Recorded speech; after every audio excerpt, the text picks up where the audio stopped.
up on this 200th episode of DL Weekly, candy is only a small part of Halloween food this year. Disneyland is decked out in festive decorations for the season. Christmas is right around the corner. An iconic location has closed. We talk about 200 episodes with your voicemails and feedback and more. DL Weekly starts now.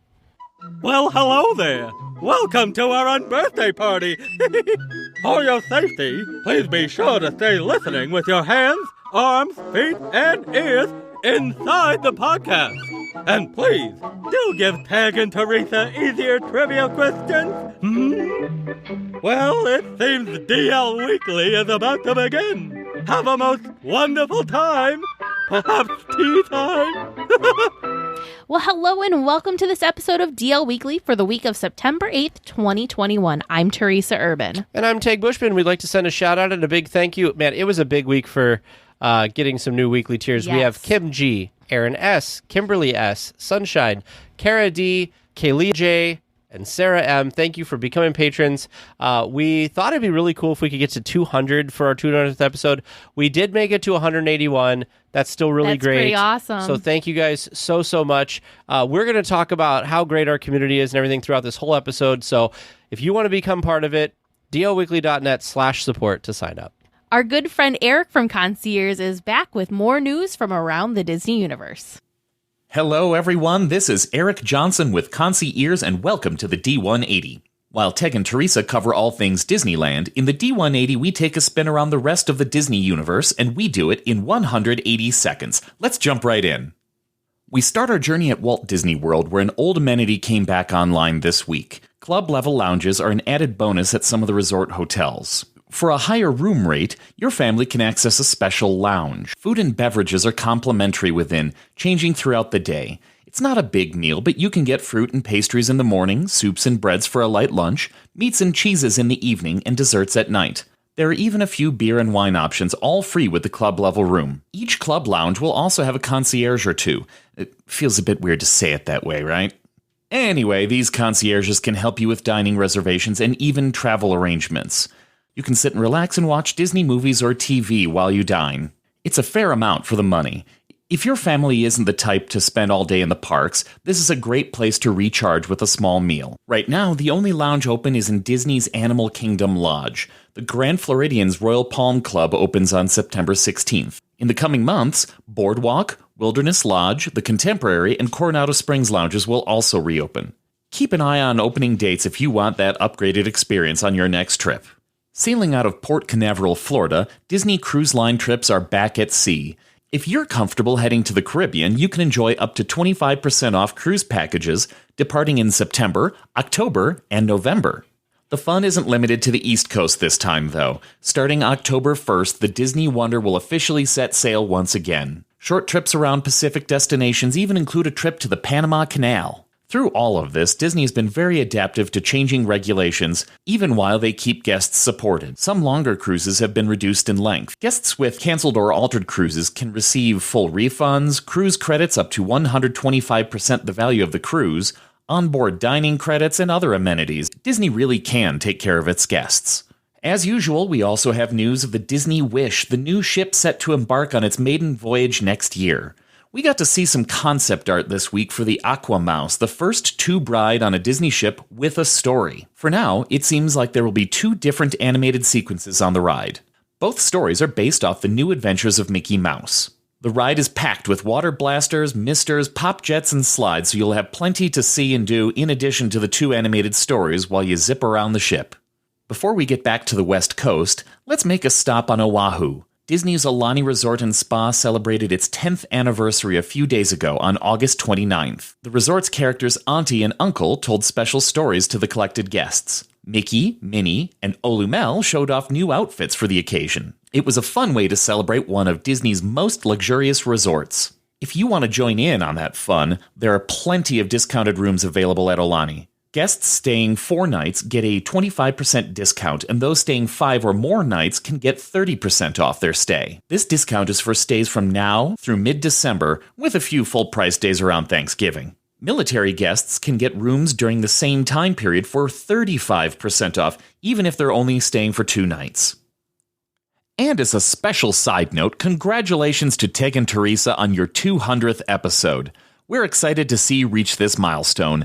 It seems like only yesterday I made my first appearance on your show to talk about Run Disney. And then they stopped doing races in Disneyland. But enough about that. It's been our pleasure to partner with you two and all of your listeners for these last few years. Thanks for 200 episodes of great Disneyland information, trivia, and fun, and here's to many, many more. And that's well beyond 180 seconds, but it was worth it, I tell you.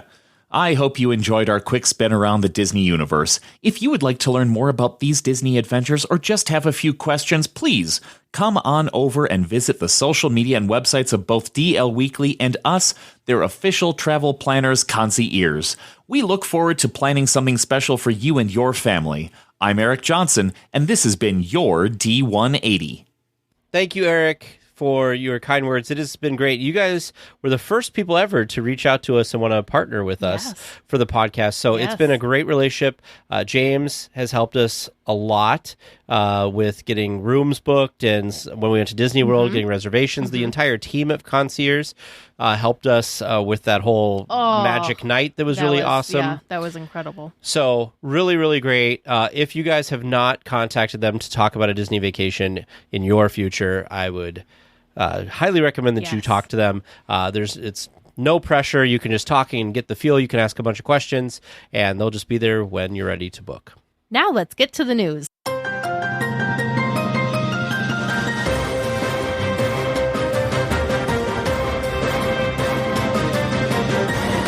The Disney Parks blog has posted the foodie guide for Halloween time this year. There is a huge list of items that scrolls for many pages on their post, which you can find in the link on our show notes. Well, the notes here say a few of your favorites, but I'm overwhelmed. I'm very overwhelmed and very excited about this menu. There are countless things that I'm very excited to try when we get there. I was joking because this was posted in our Discord chat, and I was looking and scrolling through it while I was at work in between during my downtime. And I thought for sure I must have read the whole thing. And then suddenly I realized, all of that was all just the Disneyland food. And then there was a whole separate section for DCA, and then yet another separate section for Downtown Disney and the hotels. This list is massive. I need 10 stomachs or something to be able to eat my way through all of this. I am so excited. I didn't even try to read all of the stuff. I looked at the pictures, which there's still a lot of pictures. There is the chocolate praline mousse cake that's shaped like Dr. Facilier's hat. Looks amazing in this photo. I did see a Disney food blog, I think, had a review of it, or somebody had a review of it with a picture, and it was cut open, and I'm like, okay, now I also still really want this. I will spare you. I will only pick one other item that I thought looked really good. Well, I'll pick two. There was one that I was disappointed by. I was really excited because they had the gray stuff. Oh, yeah. And I thought it was going to be just the gray stuff, but no, it's the exact same thing that they have all the time. The only difference is they put a chocolate cookie instead of a vanilla cookie, and they added a little tombstone thing, but otherwise it's exactly the same. Do you think you'll get it or no? I mean, I love it, so I'll probably get it. And the other one is the Oogie Boogie macaron, which is a black macaron filled with green apple, buttercream, caramel, brownies, cookie crumb dust, and a gummy candy. It's beautiful. I'm eating that.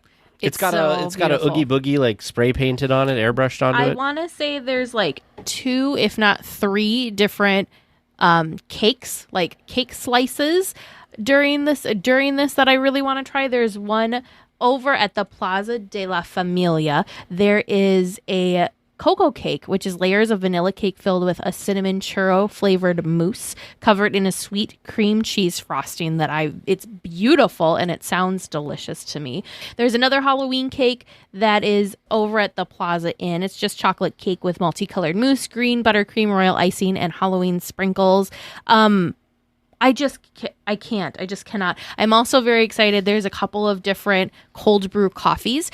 There's one at Hungry Bear, which I'm very excited to try. It's a honey cream cold brew, which was cold brew coffee with honey flavored cream poured over ice. Didn't somebody in our chat try that? Yes, Kate did. Kate tried it. She And said she liked it. Yes, she said she liked it, but it was a little sweet for her. But I'm still very excited about it. There's also a candy apple cold brew, which I don't know, but I think I might try this for science, which is cold brew coffee, apple syrup, whipped cream, and a caramel sauce. That just sounds kind of interesting to me. But then there's also all sorts of just wonderful sounding like meals and savory things. I'm very, very excited to head back over to Plaza de la Familia because they've got tortas de papas. We talk about it later. Oh, we'll talk about it later. That's how exciting it is. But anyways, there's just, yes, lots of sweets. The sweets always get our eyes because they're so pretty. All sorts of different churros that we're going to have to try and navigate if we're going to, what we're going to try and what we're going to skip. I'm not as excited about the churros, but there are... This one looks interesting to me, the chocolate and matcha churro. What's matcha? It's I don't know how to explain it. It looks like it's a churro with ketchup and mustard on it. No, it's green. Matcha's like it's in tea. I don't know what it is really. So I was looking at Kayla's Cake in downtown Disney. They have a mummy macarons with cookies and cream buttercream, which sounds amazing. And then this one I just think might be interesting, a pumpkin cheesecake macaron with white chocolate pumpkin ganache. Yeah. So I feel like I have to try those possibly. So we need to make a list, by the way. There's I don't a know how we're pumpkin gonna do this. cheesecake at Jolly Holiday that sounds really, really good. Did you see what Freya said in the chat? Cast member, why are you shoving all that food down, Teresa? For science. For science.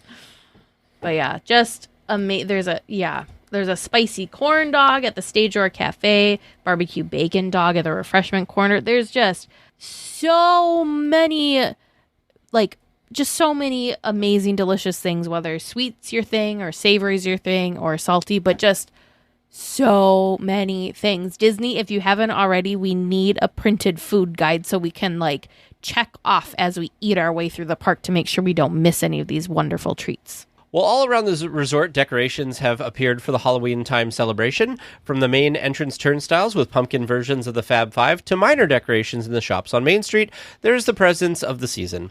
Over in Disney California Adventure, all of the bunting has been hung, and the Headless Horseman has taken up his place on Buena Vista Street. The bats are also back in the belfry of Carthay Circle. You know what's really cool? So we've already talked about Oogie Boogie and how we have an updated version of Oogie Boogie in front of, or on the entrance of DCA. But I saw a video and I thought this was so cool. The lighting on him at night looks fantastic, but they also have it kind of synced up so it looks like he's talking. So his mouth, the lighting on his mouth moves, so it almost looks like he's talking along with either the song or the sayings or whatever is going on. I think it's going to be so cool. I was looking at one of our listeners on Instagram. She had these different polls or whatever, and so it was do you like this better or that better? And there was only one thing I could actually vote on because they were the most impossible things to try and vote on. It was, do you like Main Street at night during Halloween time, or do you like Cars Land at night during Halloween time? Do you like Haunted Mansion Holiday, or do you like Guardians of the Galaxy Monsters After Dark? That was the only one I could actually vote on because, yeah, Haunted Mansion Holiday. But then there was also, do you like the entrance to Disneyland with the Fab Five pumpkins, or do you like the entrance with Oogie Boogie to DCA better? And I'm like, how do you decide? It's all so amazing, which I think is great because I feel like in past years, not recent past, but within the last 10 years, it didn't feel as even. So I think it's very cool that DCA has been stepping up and in some ways has more going on as far as the holiday and theme decor than Disneyland does. I'm thinking about Cars Land. It's just the transformation Cars Land makes is incredible. Yeah. For me, so Main Street or Cars Land, I would pick Cars Land because I feel like Main Street for Christmas. I'd probably give it to Main Street, but not for Halloween. Mm-mm. But yeah, my favorite thing that I'm super excited because I never got to see this is I love purple, and they have all of these purple lights throughout DCA, and we're going to be there kind of late, so it'll be dark. and I'll get to enjoy the park at night, which I love. So I'm very, very excited for all of these decorations and all the stuff that they do. And I don't know if I've ever been to Cars Land during Halloween, so this is going to be amazing to see. There's even a Halloween macaron back there that's in the shape of the cones and has like the scary cone face on it. Look at the lighting so many on the macarons range to try. even is I know. colored. It looks gorgeous. I feel like we're going to have to go over there for the lighting ceremony I wonder if it's different. at least once, maybe twice. Did you watch the Dapper Dans, by the way? I watched itty bitty They had some snippets Halloween songs. because I really want to like just enjoy them when we're there. I didn't want to tease myself. They and I sung just This Is really wanted- Halloween. I know and they do a really great like haunted mansion, room grinning ghost. Oh, they're just wonderful. One last thing that I wanted to mention. I don't know if you saw this, but we were talking about the bats coming out of the top of Carthay Circle. Well, the other thing that's going on is they are putting the projections on Carthay at night too on the bell tower. So they did that previously in 2019 for Oogie Boogie Bash, but they had stuff going on the other night too, so that was really exciting. Awesome. So I don't know if that was just them testing for Oogie Boogie Bash or if that's going to be every night that they're going to have projections on Carthay, but still very, very exciting. Yeah, I think so. The Plaza de la Familia in Paradise Gardens has been transformed for the season. Cocoa decorations are everywhere in this part of the park. A lot of photo ops are available, including Dante in his dog form. There are crafts for the kids, and some Mexican food is on the menu at Paradise Garden Grill. The Celebration of Coco has also returned, which is a short performance with characters from the movie Coco. Now, I'm going to let you talk about the Mexican food because you were so excited just a few minutes ago about the food, so I'm going to let you have it. So a lot of the savory food that I'm very, very excited about is back in this corner of DCA at the Plaza de la Familia. I don't know why, but it just looks amazing and so tasty to me. So there's tortillas de papa, which is plant-based crispy potato cakes with sauteed spinach, ranchero salsa, golden rice, and pickled onion salsa. There's also a traditional tamale plate, which has red chili pork tamales with golden rice and black beans. There's a pollo verde wet burrito, tacos. Oh no, why did I say this one? Tacos with estilo callero. I totally butchered that. There's no way I said that right. There's a trio of sirloin beef tacos with pickled vegetables, golden rice, and more black beans. Mexican hot chocolate, that cocoa cake that I was already getting all excited about, and agua de Jamaica slush, which is a sweet hibiscus tea slush. Just, I want all of it. Are you just going to be back there eating the whole time? Every day for lunch. I'm just going back there. I'm really excited for this because of all the cocoa stuff. Oh, yes. To me, there cannot be enough cocoa things in the park. You haven't seen the Celebration I of have Cocoa not. show yet, have you? It's so cool. They've got all of these life-size puppets that do the show. I've seen videos. Oh, it's so cool. So cool. The other thing about all of these Jamaica. plates are... Not Jamaica, Jamaica. Oh! Jamaica. Got it. The other thing, too, is all of these plates look very like they're large portions and shareable. They look like they're from like the same type of size and stuff that you would get at the Rancho Zocalo. If or not Zocalo. larger, I feel. They're very large. That burrito looks like as big as your head. The Poison Apple Premium mugs are back for Halloween time this year. This year's version is a metallic red and available at the Red Rose Tavern for $16.99 with a choice of drink or fries. The fruit stand on Buena Vista Street also has the mug without the fries option. A new Mickey Mummy popcorn bucket has arrived at the resort for $20.50. It features Mickey dressed as a mummy holding a jack-o'-lantern. For guests wanting something more plain, there is a glow-in-the-dark Mickey and Friends Halloween popcorn bucket, which retails for $11. This Mickey Mummy bucket is the new must-have popcorn bucket because it did sell out over the weekend. However, it will be back. There's no way that it's gone for the season. But yeah, it's been super, super popular. It is quite cute. He's a very, very kind of bashful mummy. He's not very menacing and scary. Banners in the Esplanade have been updated to Halloween time versions of the attractions with a spooky color scheme. Brightly colored pumpkins have been placed all around the planters in downtown Disney. A new Halloween photo op has replaced the previous mural at the former ESPN Zone building as well. Yeah, so this one, the pumpkins, so there was like some controversy a couple years ago because they had these like Christmas trees that were very like neon colored, and Mice Chat was saying when they talked about these, they were saying, oh, here's the pumpkin version of that because they're all these neon colors. But I think they're colorful and cool. You know what's weird? I saw the photos. Obviously, we haven't seen them in person yet. I saw the photos, and they looked familiar to me. So I kind of thought they used these pumpkins, these brightly colored pumpkins, previously. They felt familiar. Maybe it is just because of the brightly colored trees from a couple Christmases ago. But I really thought that I had seen these pumpkin decorations before, so I was a little confused. But anyways, I don't care. I think it's fun. The other cool thing that they have going on, as we all know, is the Pluto pumpkin scavenger hunt thing. So maybe it's intentional that the pumpkins are all crazy colored so that the painted pumpkins for the hunt aren't as obvious. The other thing, I see one right here. Is that one? Yes, probably? I think you do.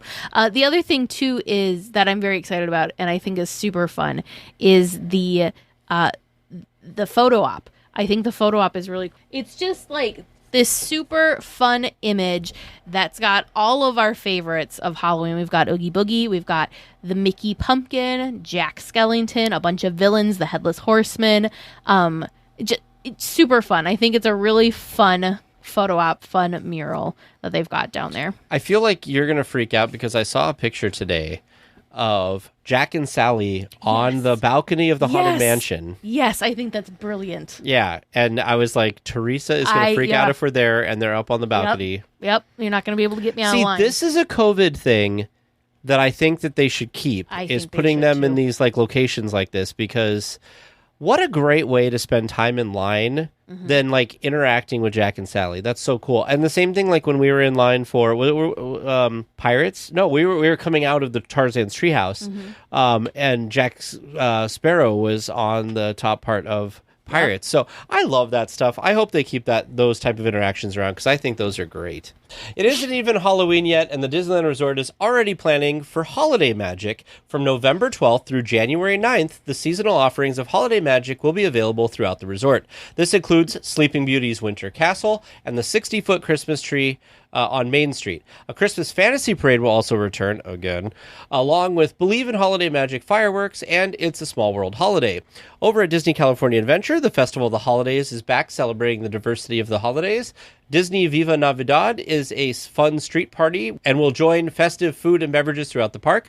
Luigi's Joy to the Whirl and Mater's Jingle Jamboree are also back. The giant gingerbread house in the lobby of the Grand Californian will also be on display.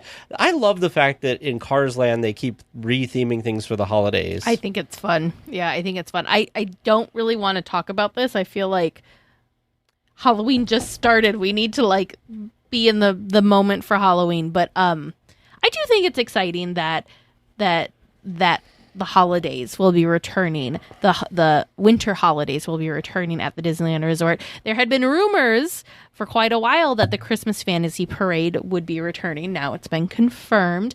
And then, of course, who doesn't like good fireworks shows that are themed and like all the decorations and I love all that Believe fun in Holiday stuff. Magic. That's a great fireworks show.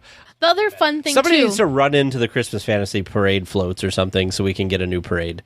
I wonder what the choice is about that. You know, like why they haven't updated it. There's a reason, I'm sure, but who knows? Especially after poor Santa had his mishap a couple of years back. Oh, Santa. It needs an update. The other very exciting thing too here is the Festival of the Holidays. That's even more food. Are you excited for that foodie guide? No, I don't know what the menu is yet. No, I'm saying like maybe. Are you excited for the foodie guide to drop? Yeah, maybe. I have not gone to the Festival of the Holidays, so I don't really know Me either. what, you know, I haven't had that experience yet, so who knows? I'm just focusing on the present with all of the wonderful Halloween time goodies. A few popular locations to pick up a sweet treat have been added to mobile ordering. There is a mobile order stand outside of Marcelin's Confectionery on Buena Vista Street at Trolley Treats and at the Candy Palace on Main Street.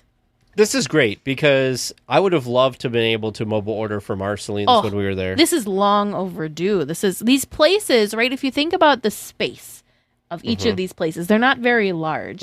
And a lot of people like to just go in there and kind of look, which is great. But if you know what you want, this is a brilliant option to just grab and go. Well, if Disney would stop making pretty sweets, people wouldn't want to sit there and stare at it all the time. That is true. A brand new seating area is coming to the Rivers of America. Pelican's Landing is the name of the new area near the Rafts to Pirates Lair on Tom Sawyer Island. The area stretches from the raft loading dock all the way to Harbor Galley. No opening date for this area, but it shouldn't be too long. I did see after I wrote this that there's going to be a tiered seating section that they're building there. This is so dorky, but I'm like really excited about this. I've really liked that they had all of the additional seating along the river during like the pandemic because they're trying it's still there. Yeah, it's still there, but we know that eventually that will be going away. So I think it's really nice that they're going to have this dedicated larger area that you can sit down by the water because it's so like relaxing and calm. I would love to just grab a coffee. I'll grab my my cold brew with the honey cream and just like sit and relax down by the river and just watch the world go by and watch the Mark Twain going by. Do you want to be even more excited? They said it might also be a spot for a Phantasmic dining package seating area. I'm not as excited about that because it's on the side. Yeah, it's very off to the side, very off to the side. So I don't think I would like to watch Phantasmic from there. I've been spoiled with our Blue Bayou seating area, which is front and center. So yeah, I've been hoping upon hope that Phantasmic would come back before we're there, but obviously that is not happening. Squeak past. Maybe it'll just your wedding. Open that weekend. It'll be there for your wedding, I'll bet. Fingers crossed.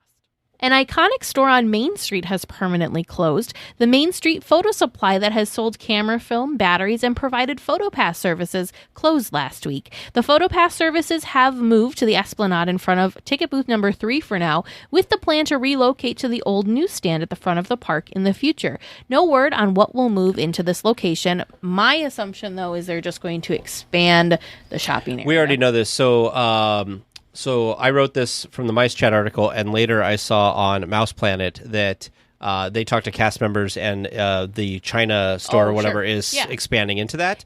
And the photo store in DCA retail is also going to expand into that. Sure. I felt like the retail's been slowly invading those areas, so it was just kind of a matter of time. But it is still sad. It was a very cool themed area.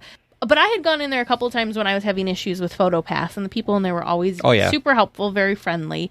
But I can understand how maybe that space could be used for other things. Merch. I mean, there's always going to be more merch, but a lot of that is now digital, and you can just talk to cast members. I think actually one time when I had issues with my PhotoPass stuff, they sent me up to guest services, up to City Hall. So, there's... Oh, yeah, because I was linking your... Yeah. So, I mean, it wasn't even your one-stop shop to get all of this stuff taken care of, so I can understand the shift, but it does still make me sad. Yeah, me too.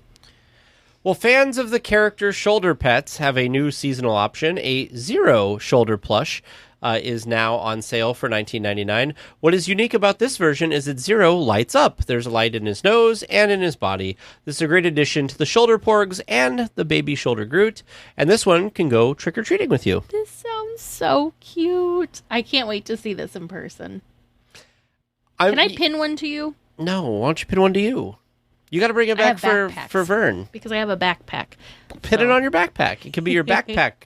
My backpack Zero? Maybe. I did watch part of the Halloween Screams fireworks today, and I did not realize...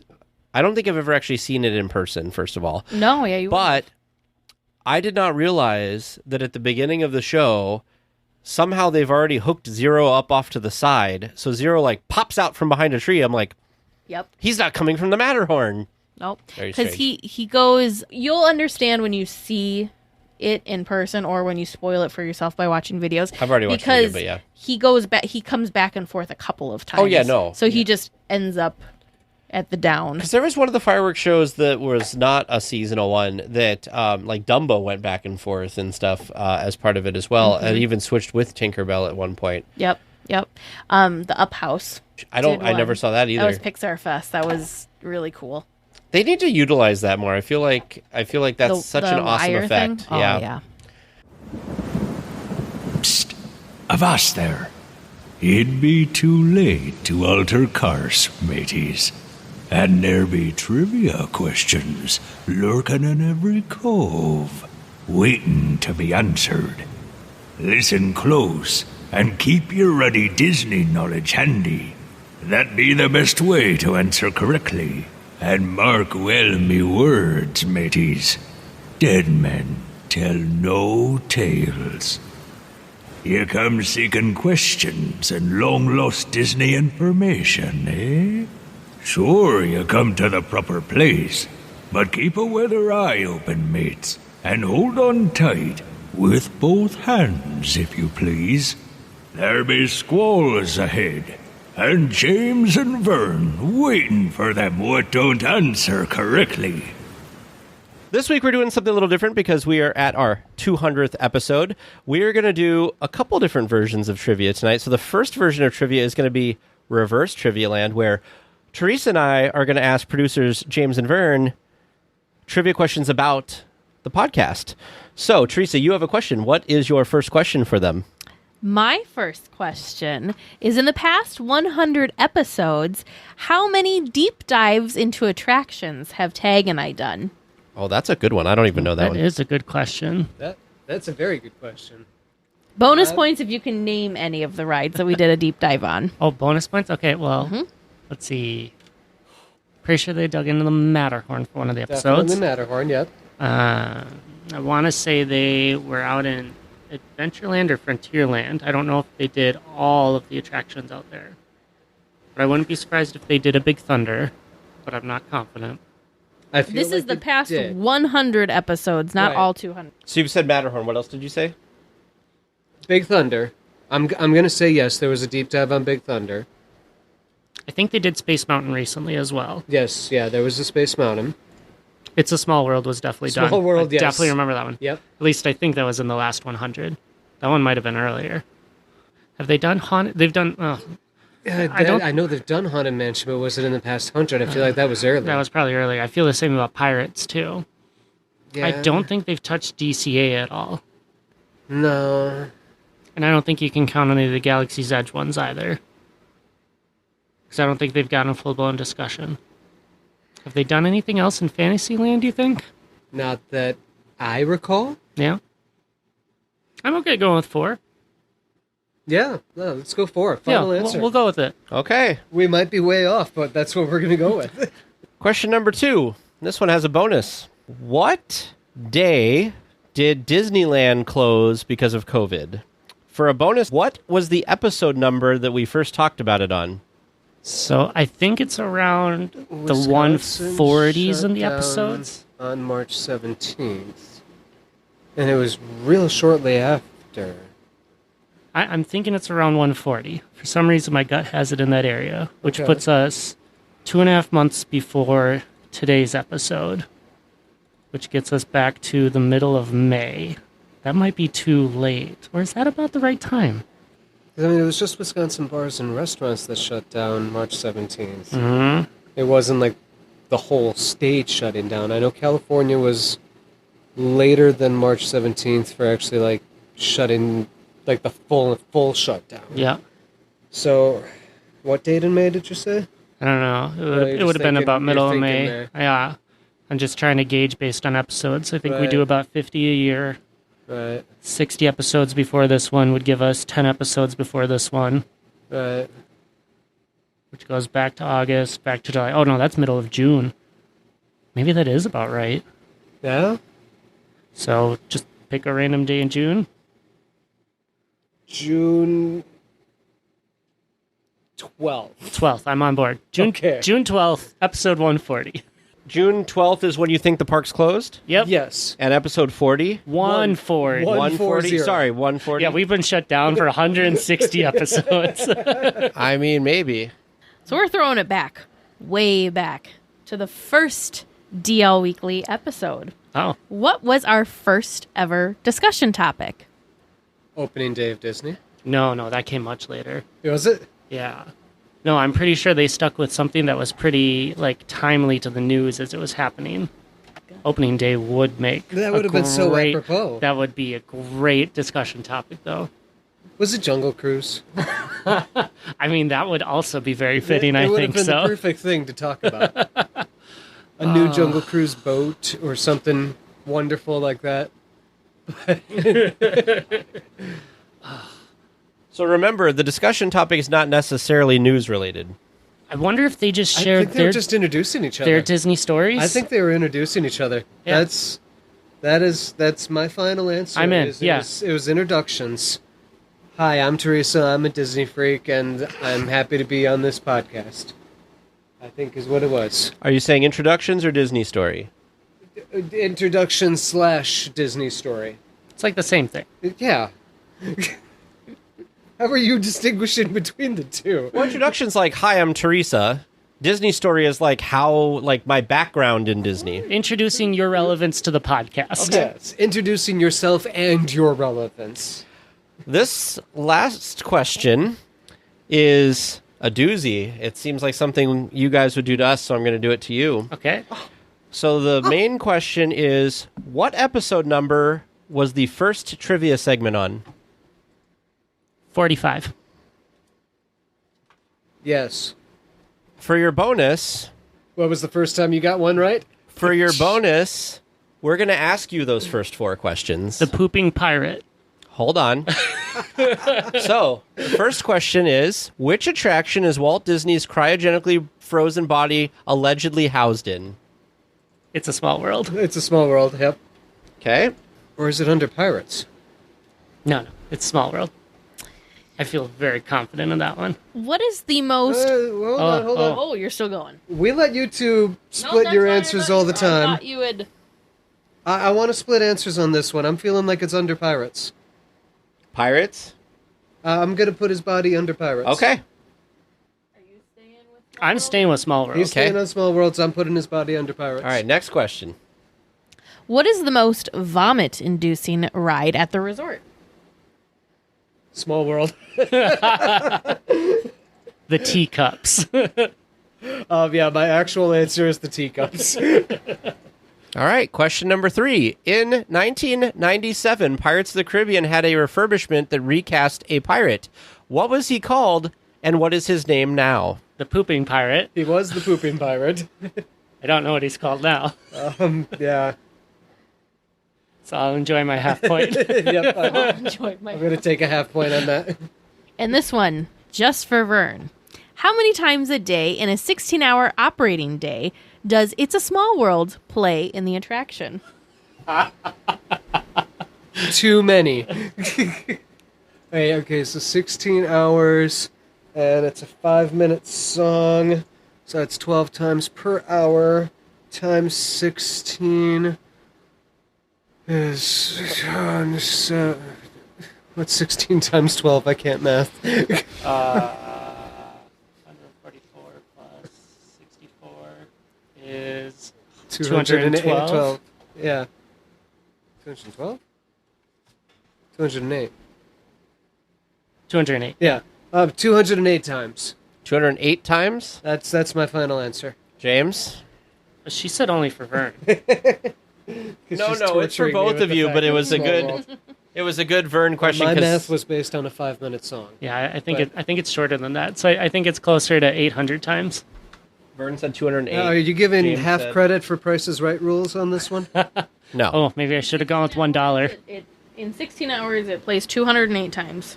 That's my final answer. Yes. Are you giving half credit for Price is Right No. rules? No half credit. What? So Price is Right rules. I would give you half credit for Price is Right rules. Well, it right. sucks to be you. put me down for 450. 450? You think it's a 2 You mean song? 401? 401. Or 451? Sorry, Luna. I think Okay. it might be shorter than that. How do you think they did? We'll find out a little bit later. Is it our turn for redemption now? Or? Yes. Great. So we also have 4 podcast-related questions. That means Teresa needs to close that guest document she's staring at. So, Should have committed that to memory. so my first question for you is, as best as I know, what episode was the first one I made an appearance, and what was my role on the show? The first time you made an appearance, you were filling in. Yeah, you were filling in. And I don't remember if you were filling in for me, if you were filling in for Tag. I think he was filling in for me. So I'm going to say episode 22. I feel like I remember this because I think we had to do it remotely. I think I was here because of a snowstorm, and you were obviously at your house. When would that have been? So That filling would have in been- filling in hang for on, me. August, yeah. Our first episode was in September. Let me think. I like I'm this. gonna say episode 18. We're pretty close. Okay. Is that your final answer? That's my final answer. All right. All right, your turn, Vern. All right. What was the first episode that listeners got to hear my voice on? And what was our discussion topic? Oh, geez. First episode Vern was on. Maybe that was was that a Jungle Cruise? Or no, he was filling in as well. Didn't he fill in for... No. Vern's never. I don't think Vern's ever filled in as for host duties I have co-hosted. with news and everything. He has. Dang, shows how much I pay It attention. helps that I've literally edited every That's episode true. that's ever gone That's out, whether true. I was on it or not. Now, I'm not necessarily saying that my co-hosting episode was my first. Yeah. I'm just saying that I have co-hosted. Well, okay, what was the question again? What What episode? was the episode number for the first time I was on air? And what was our discussion topic? I'm going to say episode 53. And the topic was... Galaxy's Edge. Something with Galaxy's Edge.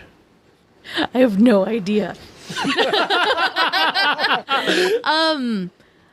Oh, I mean, you have a 1 in 200 chance of getting the right number. that's true. We know that Vern has been on dang. for, at least the last 60 or 70 episodes at least. So really, it's like a 1 in 130 chance. You did do the Galaxy's Edge opening ceremony stream. That was just a live stream with us. That was one of the first things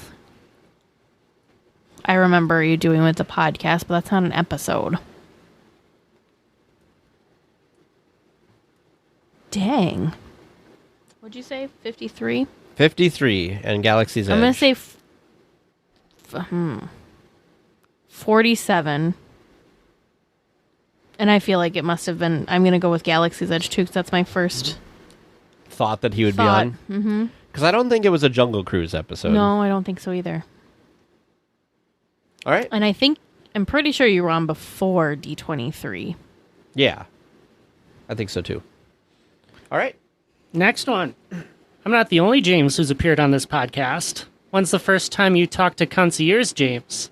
Oh, goodness. Oh, he was because it's on the website. It's on the side. It was episode 40... I'm going to say 42. 2. I'm going to say episode 45. 45. And for your fourth and final question from us, how many total guests have you had on this show? Oh, my gosh. Sorry. This is a good one. Clarifying the question. How many episodes have featured a guest? Oh, so that's part even ones worse. and part twos. So I have a question. Oh my Numbered gosh. episodes only. I have a question. Yeah. Do you have separate, later when we get the answer, do you have the number of guests? No. You just have total episodes Just with guests? total. I'm well, going to... we did. You just said we did it. So what did we do? 5 or 6 different people that we've done 2-part episodes? Yeah. Okay. So how many guests have we had on prior to that? No, he said episodes. How many episodes? I know. But we know if we had 5 or 6 and they were 2, so that would be 10 or 12 episodes. I'm going to say we've had 100 and Guests? Oh, episodes with guests. episodes. 100 More than half? 18. I think you're way high. I don't know. This year's been pretty solid. There's only with 52 guests. weeks in a year. I know. But we had guests before. Okay, maybe I am. I'm going to say... I'm gonna go back 90. I'm gonna say 90. 37. You're going to say 90? We've had like 37 this year.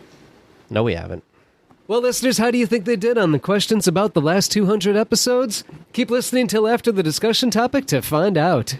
All right, for our discussion topic this week, we are going to talk about our first 200 episodes, and mostly from 100 to 200. We're going to talk about like favorite guests and stuff. We're also going to play some feedback that you guys have sent in through voicemails over the last few weeks, which we've really appreciated. And some of them are very touching, and I'm very excited to share those with our audience this week. So, Teresa, why don't you kick it off? What are we talking about first? Well, since I just updated our spreadsheet, and since it was one of our trivia questions, I think we should talk about the guests that we had the pleasure of chatting with during this last 100 episodes. I know it feels, for some reason, we've had so many guests this past 100 episodes, so that's why it felt like we had to have had a ton in the entirety of DL Weekly. But I forgot the beginning used to just be you and I nerding out on Disney, talking about specific topics. And we've had people tell us that that they like that and that we should do more of those episodes. And we're going to try to mix it up because we did do a lot of guests in a row there. We did. And it blows me away looking back at all of these names and all of these people that we had the pleasure of talking with. We did start out with having some patrons and some supporters. We used to do a monthly contest. Unfortunately, we're not able to do that anymore per Patreon rules, so sorry that we're not able to do that. But we got to talk to some folks that had really interesting viewpoints that were listeners and supporters, various people that were former cast members or had some sort of tie to the park that they maybe did some sort of performance or such there. Just, it's amazing to me, the amount of people. We had so many different authors that we talked to, a couple current cast members just recently too. And yeah, so it's just been really amazing and really surreal to just make all of these connections and hear all of these different stories of people, their connections to the park, their history of the park, with the park, and just all of the incredible stories that have come out of these interviews. Do you have a favorite? Or one that stands out to you? I can't pick they're all my favorites. That's like picking a favorite child, Tag. I can't just pick one. Wow. Do you have a favorite? Who's your favorite? I can't. I like all of them. I'm looking at some of these, and I'm trying to see. I really enjoyed Melissa, who came on to talk about her stay in the Cinderella Castle. Oh, yeah. We also had somebody more recently that had a stay in the Dream Suite. Was that, who was that? Was that Devin? Devin stayed in the Dream Suite, didn't he? I don't see, now I don't remember if Devin stayed or if Devin toured. Yeah, he might have just toured.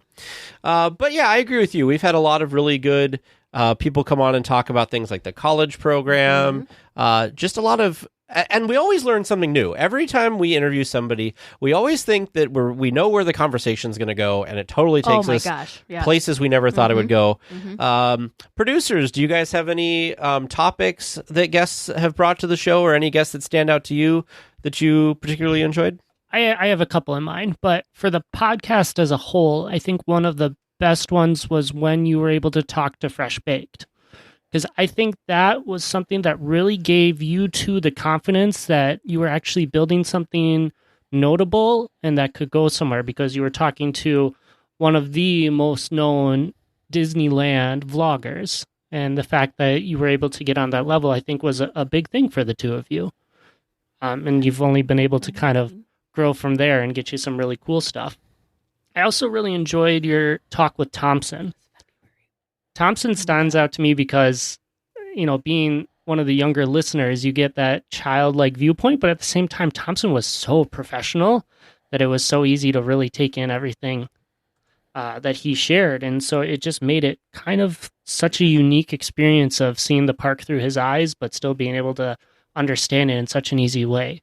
Thompson was actually one of the interviews we got the most feedback. I feel like people were very supportive of Thompson being on the show, and they sent in a lot of feedback saying that they loved listening to him. And I think you're right, because we have a lot of times we'll have people on that are they're older. They're not kids or teenagers really.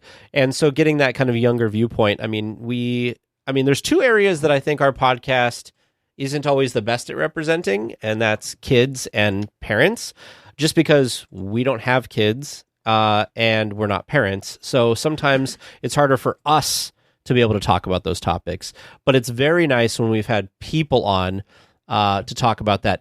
Like Emily from Pinderella shared some stories about her kids and stuff there. And so, I don't know. We've had a few people, but it was very nice to get that type of perspective. Do you have anything that stands out to you, Vern? Looking back for me, I think I'm taking it back in time a couple years now. I can't believe it's actually been that long. Well, I guess only a year and a half-ish. However long ago D23 was. Yeah. I think that was kind of a turning point. That 2 years already. Goodness. Mm-hmm. Thank you for the signal on that, Teresa. Yeah, so 2 years ago already. I think that was really a time that kind of, you had, opportunity to kind of meet up with some people, and that was a meet and greet, and you got to, see some of the other people in the podcast community and some of the vloggers, and, it was, just an opportunity. We did the live recording from Main Street as we were waiting for the parade to go by. And, for me, that was an immersion into the podcast that I hadn't gotten prior to that made a difference to me, getting me more involved with the podcast and kind of eye-opening and making me want to be more involved. And watching the two of you grow in your excitement for the podcast, and like you were super excited before that, and then you came out of D23 with even more excitement, and just like really, you loved it before, but you really loved it afterwards, so that was like a major turning point of just everything with this. Oh, the thing about D23, at least for me, was maybe a little bit less for Teresa, but probably not, was meeting listeners for the first time. That was the first time that it was because you met people later, like it was after that, right? No, when Vern and I went out for Pixar Fest. You did meet we met up with some weekly tiers in the park. But I apologize to those first weekly tiers that I met, because I feel like I was less like natural, and it felt more like I was nervous about meeting the weekly tiers and meeting listeners in the park way back. I think that was 2018 that we went. That sounds yes. right.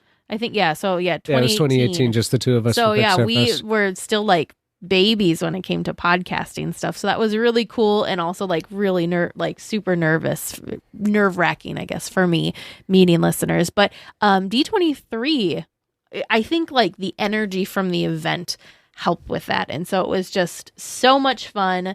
And we got to meet a lot of weekly tiers. Yeah. That was our first ever meetup.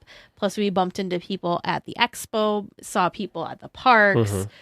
It actually, like, moments after we stepped off the plane and had checked into our hotel room, the first thing we did was meet up with some weekly tiers and enjoy Disneyland together. So, yeah, it was really, really fun, and made it feel like really real, I guess. So that'd be a good way of saying it. Yeah, it's basically what I was going to say, which is, D23 for me was the first time I met listeners. Mm-hmm.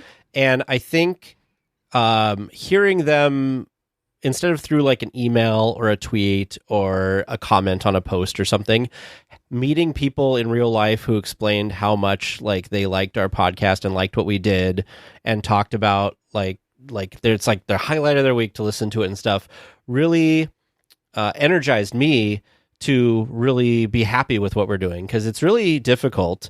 If anybody's ever done a podcast, it's really difficult to sit here and talk into a microphone every week. And then if you're not getting any feedback, or you're not meeting people, you don't know how many people necessarily are listening, or if people like what you're doing, because you're only going to hear from like the vocal people. And a lot of times the vocal people are the ones who are like negative about stuff. But in person, people are very friendly and very positive. Mm-hmm. And so it was really nice that was the first time for me that I really felt we had our Discord community and stuff at that point, but that D23, in fact, if we go back and look at Patreon, we gained so many supporters before that trip in August, mm-hmm. that's kind of when our community really kind of exploded and became like a community, because before it was kind of a small group of people. And I'll tell you, I've said this on the podcast, and I think Teresa feels this way too, but one of the things that will stay with us forever, even if we stop podcasting, which we don't have plans for, but if we did, is all the friends and relationships we've made with people in the community. And that's been really amazing, which I will ask a follow-up question. So for the two of you, for producers Vern and James, what was it like for you guys to meet Weekly Tears for the first time? Me first. All right. You met him first. Good point. All right. He's been before tag. It's true. Vern met Weekly Tears before I did. No, it's very true. And yeah, and actually, I had kind of forgotten about Pixar Fest because D23 was just the bigger thing. No offense to the people that we met at Pixar Fest. I didn't mean to forget about you, but D23 was just such a huge, mind-blowing experience that it overshadows everything. So no offense to the Pixar Fest friends. I didn't mean to forget you. But I guess for me, so much of this, like, those of you that have seen the live streams, you've kind of seen the behind the scenes that we're in this small room in the upstairs of my house. And so for our perspective of the podcast, we're just people sitting on couches with microphones.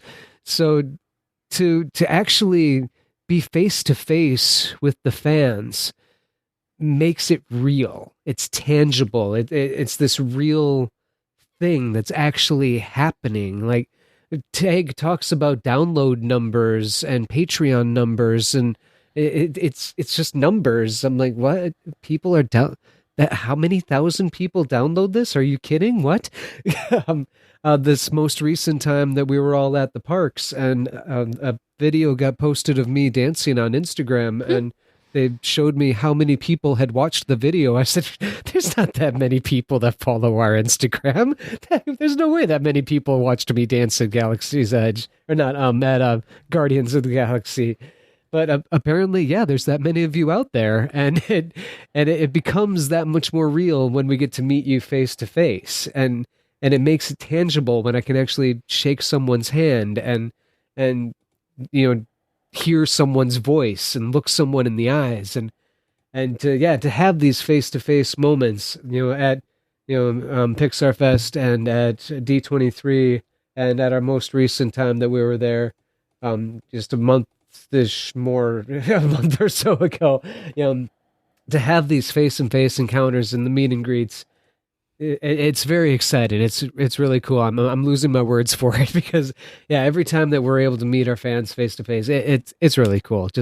It's a really cool experience, and it makes all of this, it makes it real. It takes it out of the upstairs room, it takes it away from the microphone, and it makes this a real thing. And it makes me that much more proud to be a part of it, and it makes it that much cooler to be part of this podcast family. I think for me, it stems in a lot of ways of just how nice it is to find your people in the world. When I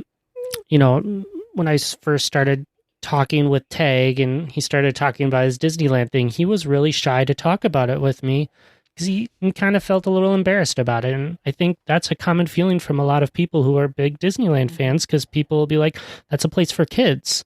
But it's not. Like, it's so much more than that for so many reasons. So the fact that people have found this space that they feel comfortable expressing themselves and their love for what their passion in his life is just fantastic. And as a person who is definitely not at the level of Tag and Teresa in terms of their love of Disneyland, like, I've found so much joy in Disneyland, and the people are a big part of that. I feel, especially as we talk about the patrons and people in the Discord community, and even people who have had to step away from the community for whatever reason, there's just such a real connection when you can just talk about who you are and what you like. And we've made these incredible connections, which gave me a lot of hope as we went through the pandemic of we're going to be away from people, but we still know that these connections can really happen with people, and you can make people you truly call friends and you can look forward to or ask favors for, and they'll look forward to any time that they get with you. And the fact that I just got to be carried along with this, even from my little box of Trivia Land, which has gotten a little tighter with producer Vern. Sorry. But it's just Some room on the couch. it's just better with more people. So I'm happy to keep on squeezing more and more in.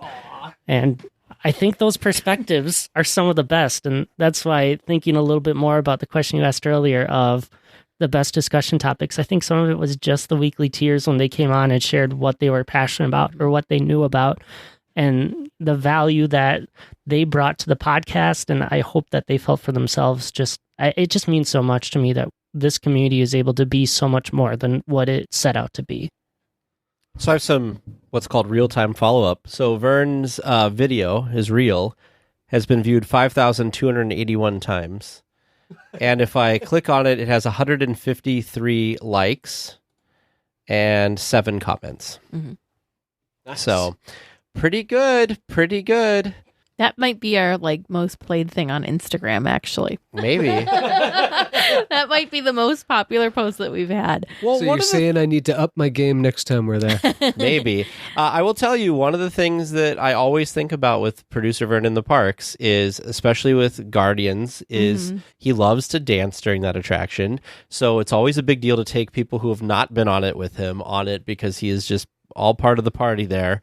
And so being able to get a video of this outside of Guardians just seemed appropriate. Yeah, the dance. Yeah, the Guardians of the Galaxy dance party is the perfect little place for Vern to be, especially since you happened upon the party as you were leaving riding the attraction. That's true. So that was Tis true. perfect timing. Absolute perfect timing. Good. So Teresa, on our 100th episode, we talked about would we make it to 200, and we were like, maybe, hopefully. Okay, so I have a question. This is we're placing bets, and this is going to make some weekly tiers probably freak out our guesses. So, how many episodes do you think we will do? I don't like this question. So, if you would have asked me this on episode 1, You would have said what, 2? I would have hoped for 5. If you would have asked me this on episode 50, I probably would have really thought I was shooting for the stars and hoping for another 50, making it to 100. I know we talked about this on episode 100 and I don't remember. I honestly can't imagine not doing DL Weekly. So forever. Infinite episodes. So you're going to do it from the afterlife. Gotcha. Yes. Me, once I'm the newest member at the Haunted Mansion, I'll be recording and doing Yeah, DL you could Weekly give us from all there. types of the inside scoop Yeah. on the other 999 happy haunts. Yeah, no, I really it's become such a part of our lives and such a part of our weekly routine, and I just can't imagine not.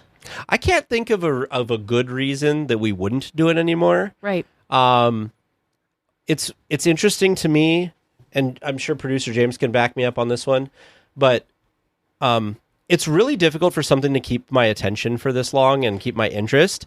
So That the is fact true. that we have done 4 years of this and 200 episodes and I'm still not like, oh God, I just don't want to do it anymore. There are aspects of the podcast that I don't enjoy as much as I used to. One of the things that I've been really fighting for behind the scenes is I'd like to get somebody to edit our podcast episodes, just because, again, with that Wednesday morning being always anchored to having to do that, and there's a lot of stress that comes with that. But everything else I really enjoy. I enjoy going to the parks. I enjoy hanging out with you every week. I enjoy all of our community. I enjoy the producers being involved. It's something all of us can do together, which is really nice.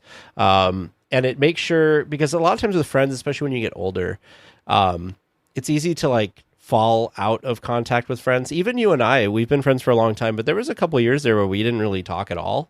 So the fact that we do this every single week is kind of interesting, that it kind of keeps us together and all that. So I think I worry about making it to episode 1,000, because then I have to worry about episode numbers, because I've only planned for 3-digit episode numbers in our numbering system. So I'm like, but as we calculated before, that's 16 years away, so I think it's going to be okay. That was going to be my joke. I was thinking, you only left yourself up to get to those 999 happy haunting podcast episodes, so I guess you just can't change it at that point. Well, then we can just go to 999A, 999B. Why can't we have 1,000? We could have 1,000. It's just I wanted everything to look the same. So like our first episode is episode 001. So all of our lower numbers were generally 3. Yeah. Well, So, you're just gonna have to go back and edit them all. well, I mean, it doesn't matter. It doesn't matter. I'm not going to care that much, especially 16 years from now. I'll probably be over it. But I don't know. I think I can't see us ending it unless something crazy happens. Now, the one thing I have thought about is if for some reason one of us couldn't do it anymore, like, would we try to continue it on with another host? Because one of the things that I think people enjoy the most about our podcast is the two of us together. So if for some reason we couldn't do it together, I don't know if we would replace the other with somebody, because I don't know if we'd be able to find someone that would fit that well. So, producers, what do you think? I mean, I think in my perspective, the biggest threat to DL Weekly is that you grow so much that you have to evolve into DL Daily, which I imagine a lot of the listeners would love that, I'm sure. Not happening. But I'm with you. I would be stunned if you didn't make it past 800 episodes. 800? At least. Wow. I'm definitely on the bandwagon of I can't see why you would stop. Like you said, just this being our weekly thing. This is our hangout. This is what we do.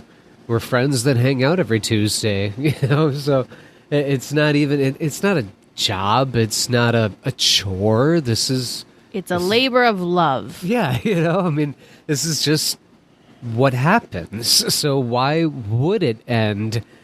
So the idea of it not happening, that's just ridiculous. How did this conversation start? Tag. I was trying to bet. I wanted people to place a bet on what episode would be our last episode. Right, so whenever it happened, we can go back and be like, Vern was closest with the Price is Right rules. Sure. I don't know. Is anyone else sensing a trend here? Tag's wanting to bet when the last episode is. He's thinking about replacing each other. Now, I do think that... Don't give me that eye. I don't think that a replacement could happen. I think that it is the Tag and Teresa show. I think the chemistry is important. I think that, I have podcasts that I listen to that I am used to hearing the voices of that podcast, and if they tried to replace anybody on that podcast, it wouldn't be the same. And I think definitely this is one of those podcasts that you couldn't change it up anyway. I mean, we've done some some changing up of the co-hosts where James has been on or I've been on, and that's been okay for like a one-time thing because somebody wasn't available. But a permanent change, I don't think would have that same chemistry, would be able to work for a long-term thing. So if you're looking for a number, if you want something that sometime in the future could be looked back at, if you really want to have that betting pool, if you're looking for a Deadpool, if you will, I'm going to put my Deadpool dollars on Price is Right Rules, episode 800. Wow, you guys really like the 800. Yep, that's where I'm going. I was going to say 1,000, but I thought that was a little high. And I'm going to go 750. I like the roundness of that. The awkward roundness of that. Yes, that's my Deadpool Price is Right for the podcast. So 11 more years at our current pace. Yep, that's my Deadpool on it. And to close it up, I also want to send a big shout out and thank you to the guests that we've had over the past 100 episodes. So to recap, there won't be a quiz at the end of this. Wait. Don't Are worry. you doing just the last 100 Just the last Okay. 100, because, yeah, we're just going to do the last 100. So big thank you to Russ, listener Ace, Eric from Concierge, Melissa V, Carrie, Mike and Lori, Lynn from the Sweep Spot, Rachel, David Koenig, Habby, Wally, Robin, Tim, Jesse, listener Liberty, Stephanie, Jeff, Ethan, Will and Jessica, Emery, Michael and Jamie, Daniel, Emily, Michael, Madison, Dave Smith, Jeff K., Andy, Vanessa, Larry, Thompson, Sammy and Chris M., Devin, Joan, Evan, Dustin, Disney Chris, and Ellie. Thank you guys so much. We're here every week and we do a lot of stuff, but the fact that you guys come on to share your stories really makes it special.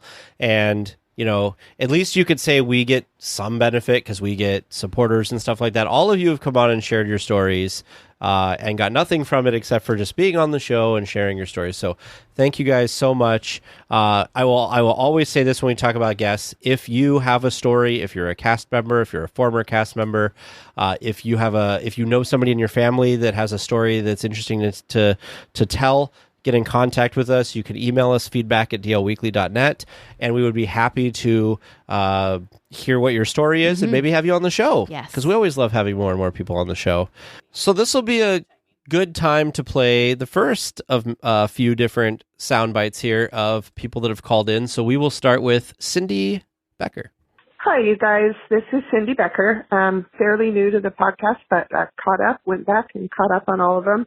Longtime Disney, but I think all of us are Disney freaks. But I just wanted to say from the bottom of my heart, and I'll try not to cry, I'm so glad I found you guys. And I work in tourism with some Disney focus, and this has been a really rough year, and it's been a rough time to keep the pixie dust magic going in your heart and soul, especially when it's in a sales situation, et cetera, et cetera. But what I wanted to say is, you guys, your chemistry, your heart, your topic, your focus, your banter, your honesty, and your just everything for all things Disney is special. And I have spent a lot of time on a lot of other podcasts and in other groups, and nothing against them, but you guys are my jam, and I have stopped listening and watching all the rest of them. You guys are all I need to keep me going. And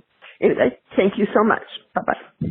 Well, that was a really emotional one to start off with. I think that was a good one to start It was a good with. one to start off with. I mean, it was just super sweet. And I think she just kind of reiterated what we were saying and just how special it is to how special Disney is. Yes. But the connections and just all the people that we've been able to meet and talk with and continue to connect with. And even sometimes we get to enjoy the park with some of you listeners. It's really, really amazing. And it's really special. Yeah. And, I think the other thing too, and I will hear this, I believe, a couple of times is, having this positive community was especially needed and especially helpful over the past year and a half, because there just wasn't a lot of positivity and a lot of magic and happiness in the world. So it was nice that we had kind of created our own little corner to kind of foster that and keep the magic alive. And I will say, and again, I'm trying not to speak for Teresa. So Teresa, I'm sure feels this way, but I don't want to speak for you. But I feel like, as much as you guys think that we got you guys through the last 18 months or whatever with COVID and everything, you guys got us through it as well. Yes, 100%. Because so many of you found the podcast during that time. So many of you became supporters during that time when, for a lot of you, I'm sure it wasn't easy to even $1 or $3 or whatever of support, was maybe a hardship for you, but you made it happen anyway if you're a supporter. And so, it was really nice to have you guys together and in the community. And we tried to do a lot of fun stuff to keep the magic alive. We did live streams every week of our, episode recordings, which if you ever want to see how the sausage is made, if you will, those are always fun to catch. We still do one of those a month for certain support levels. But we did movie, we talked about it all the time on the podcast. We've done movie nights, we've done trivia nights, just getting together. And I will tell you, as much as people don't like video conference calls or Zoom calls for work and stuff, I never found myself thinking I just want to get off this Zoom call with any Weekly Tears and in fact, most of the time I drug it on for a lot longer than we had it scheduled for. But that's very true. But it's like you guys were just saying a minute ago, that just finding people that have the same passion as you and still having that positivity and that excitement just made it really nice. This next message is from Donna L. Hello, DL Weekly crew. This is Donna L., and I'm just calling in to say congrats on your 200th episode and your 4th anniversary. And just wanted to tell you how much I really enjoy the DL Weekly group, the podcast, and the community. It's been a real bright spot. I've been listening for the last couple of years, and every week just enjoy that bright spot in my day to listen to the podcast. And joining the Discord community has been a lot of fun. It's nice to, in a really negative world, to find a positive community where we can just all share our love of Disney, all things Disney, and to be kind to each other. So thanks again and congratulations. Well, thank you, Donna. That was very kind of you. I really appreciate that we've got this nice, like, magical, positive, uplifting community. Sometimes I think maybe it's not the best idea because perhaps I wouldn't be knowing so much about merchandise and food and all the wonderful things. I think we kind of feed off of each other sometimes, but it is really, really fun. And I just love how welcoming and how supportive and how just genuine the community is. The only thing I want to use this message to talk about is if you've been thinking about becoming a supporter, please don't hesitate if you are able to. Join the Discord community. If you don't know how to use Discord, there's plenty of people in the chat that would be more than happy to help you with it. We have community managers. We're always available in there. So don't hesitate to get in. And once you do get in, don't be shy. We've heard from a few people that, like, it seems like there's conversations already going on, and like it's weird to kind of jump in on a moving vehicle, if you will. But just jump in. That's how everybody else has gotten there. A lot of these people have just been in the community in the last few months. So jump in. Be a part of it. The other thing too is if maybe you aren't wanting to join our Patreon, which is 100% fine, because DL Weekly always will be free and it always will be, just a welcoming community. You don't have to join Patreon, but you can connect with us and with other weekly tiers. We do have public hangouts once a month that we do on YouTube, which are always a ton of fun. And then we also have in-person meetups whenever we go out to the parks. Those are fun too. Otherwise, you can find us on social media. Facebook, Instagram would be the main places. And you can always email in if you want to chat with us too. That's totally encouraged. Yeah, we love hearing from you guys. Mm-hmm. Hi, Tig and Therese. This is James with Concierge. Just wanted to say happy 200th episode as well as happy 4th anniversary of the DL Weekly podcast.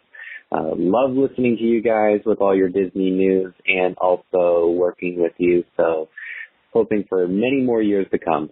So for those of you who don't know, James does a lot of the Disneyland trips through Concierge, and they've been really great partners with us since way back, almost towards the beginning. Oh gosh, yeah. And people in our Discord that have communicated of them working with James have commented on how awesome he is and takes care of a lot of issues and stuff if any crop up. And so Concierge is great for all of that. We highly recommend them. But thank you so much, James. Do you want to know something crazy? Here's another fact for you.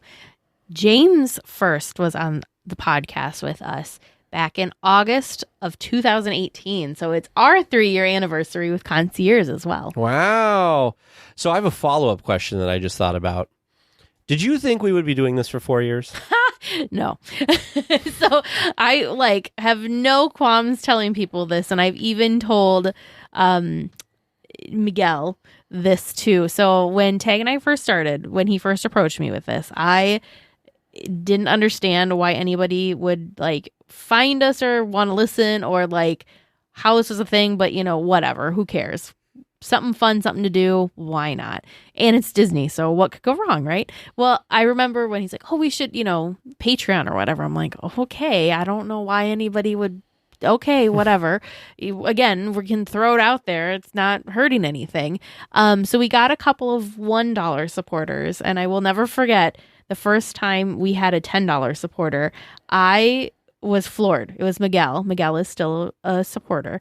And I thought for sure this poor person was confused and accidentally hit a 0. There's no way that they could have possibly meant that they wanted to support us for $10 a month, because I just thought that was crazy. Turns out, nope. that was intentional. They wanted to support us for $10 a month, and I just was like beside myself. It sounds really silly and really like weird, but it was just like something that small, $10 a month, really not that big of a thing. But it was just a total stranger that believed in us so much and really wanted to support us and make sure that this succeeded. It was just like, it was just amazing. Yeah. Yeah. So thank you, Miguel, because Miguel is still a supporter. He's one of our I think he was the second supporters. Thank everybody for supporting us. And there have been a few people that we've made friends with that because of various reasons could not continue to support us, and we still think fondly. Okay. Yeah, we still think fondly of all those people. There's a few people who started with our community really early, and I feel kind of sad that they're not here now that the community's grown so much, because I think they would have really thrived here because they were part of the community when it was much smaller, and I think that they wanted to do some bigger things, and we just weren't that big at that time. So, but thank you, James. Hi, this is Jan Y, and I'm calling from Nevada. And I just want to tell you how much I like you guys. I found you during the early part of COVID and my retirement. And I'd like to say there's one specific thing that brought laughter, but I started laughing so hard, there were tears. And I thought, okay, now I need to become a participant in your program and support you. So I wish you all the greatest stuff and hope to meet you sometime. We've passed many times in the park, but never an actual meeting. So, congratulations on 4 years and the 200th episode. So again, thanks so much for all the happy times and getting us through all this COVID and getting us back into Disneyland. So as I sit here and wait to get my magic key, I hear you guys are getting me through this too. So thanks so much and congratulations. Bye. So Jan, we have seen Jan on a number of like hangouts and stuff, and it's always fun to have her there. And again, like we've said, COVID really brought a lot of people to us and to support and everything. So we're glad we can do that for you, Jan. And also, thanks for listening. Jan, we need to not just pass by in the park. We 100% need to meet you. So again, open invitation to any weekly tier. If you ever see Tag and I in the park, please come over and say hi. We're not going to like run away. We're not going to hide. We'll probably invite you to go on an attraction with us or something. Cause we love going on attractions. It's Disneyland. Like come on, like we're there to enjoy it. So we may as well enjoy it with other people that have the same passion and the same like love of the parks as we do. Mm-hmm. Hi, Tig and Teresa. My name is Josh.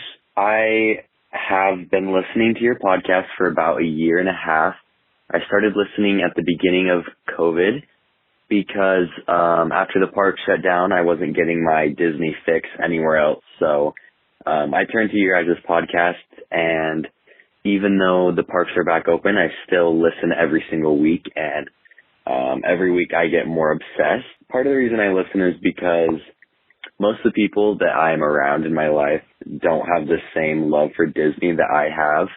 And so it's really great to be able to listen to other people who love Disney just as much as I do, and especially Disneyland in particular. It kind of feels like I'm having a conversation about Disneyland every week, which is super fun because I don't usually get to do that in real time.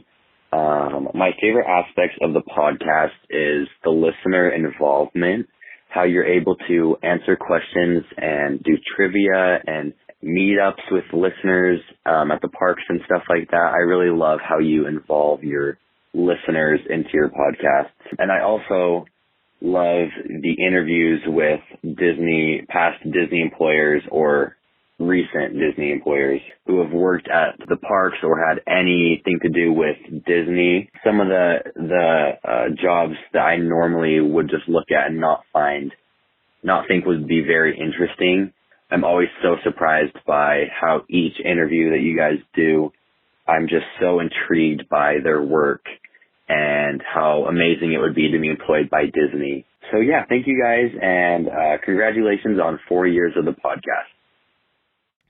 Well, thank you so much, Josh. We're really excited that you found us, and that we're able to bring some Disney into your week, and you can have a conversation with us every week. I know we don't always respond, but one of these days we will meet in person and we can have an actual conversation.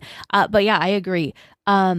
We have gotten to talk to a lot of really amazing current and past Disney employees, whether they were cast members in parks or cast members in other aspects and other areas of the company. It's incredible. I mean, even things that you wouldn't like.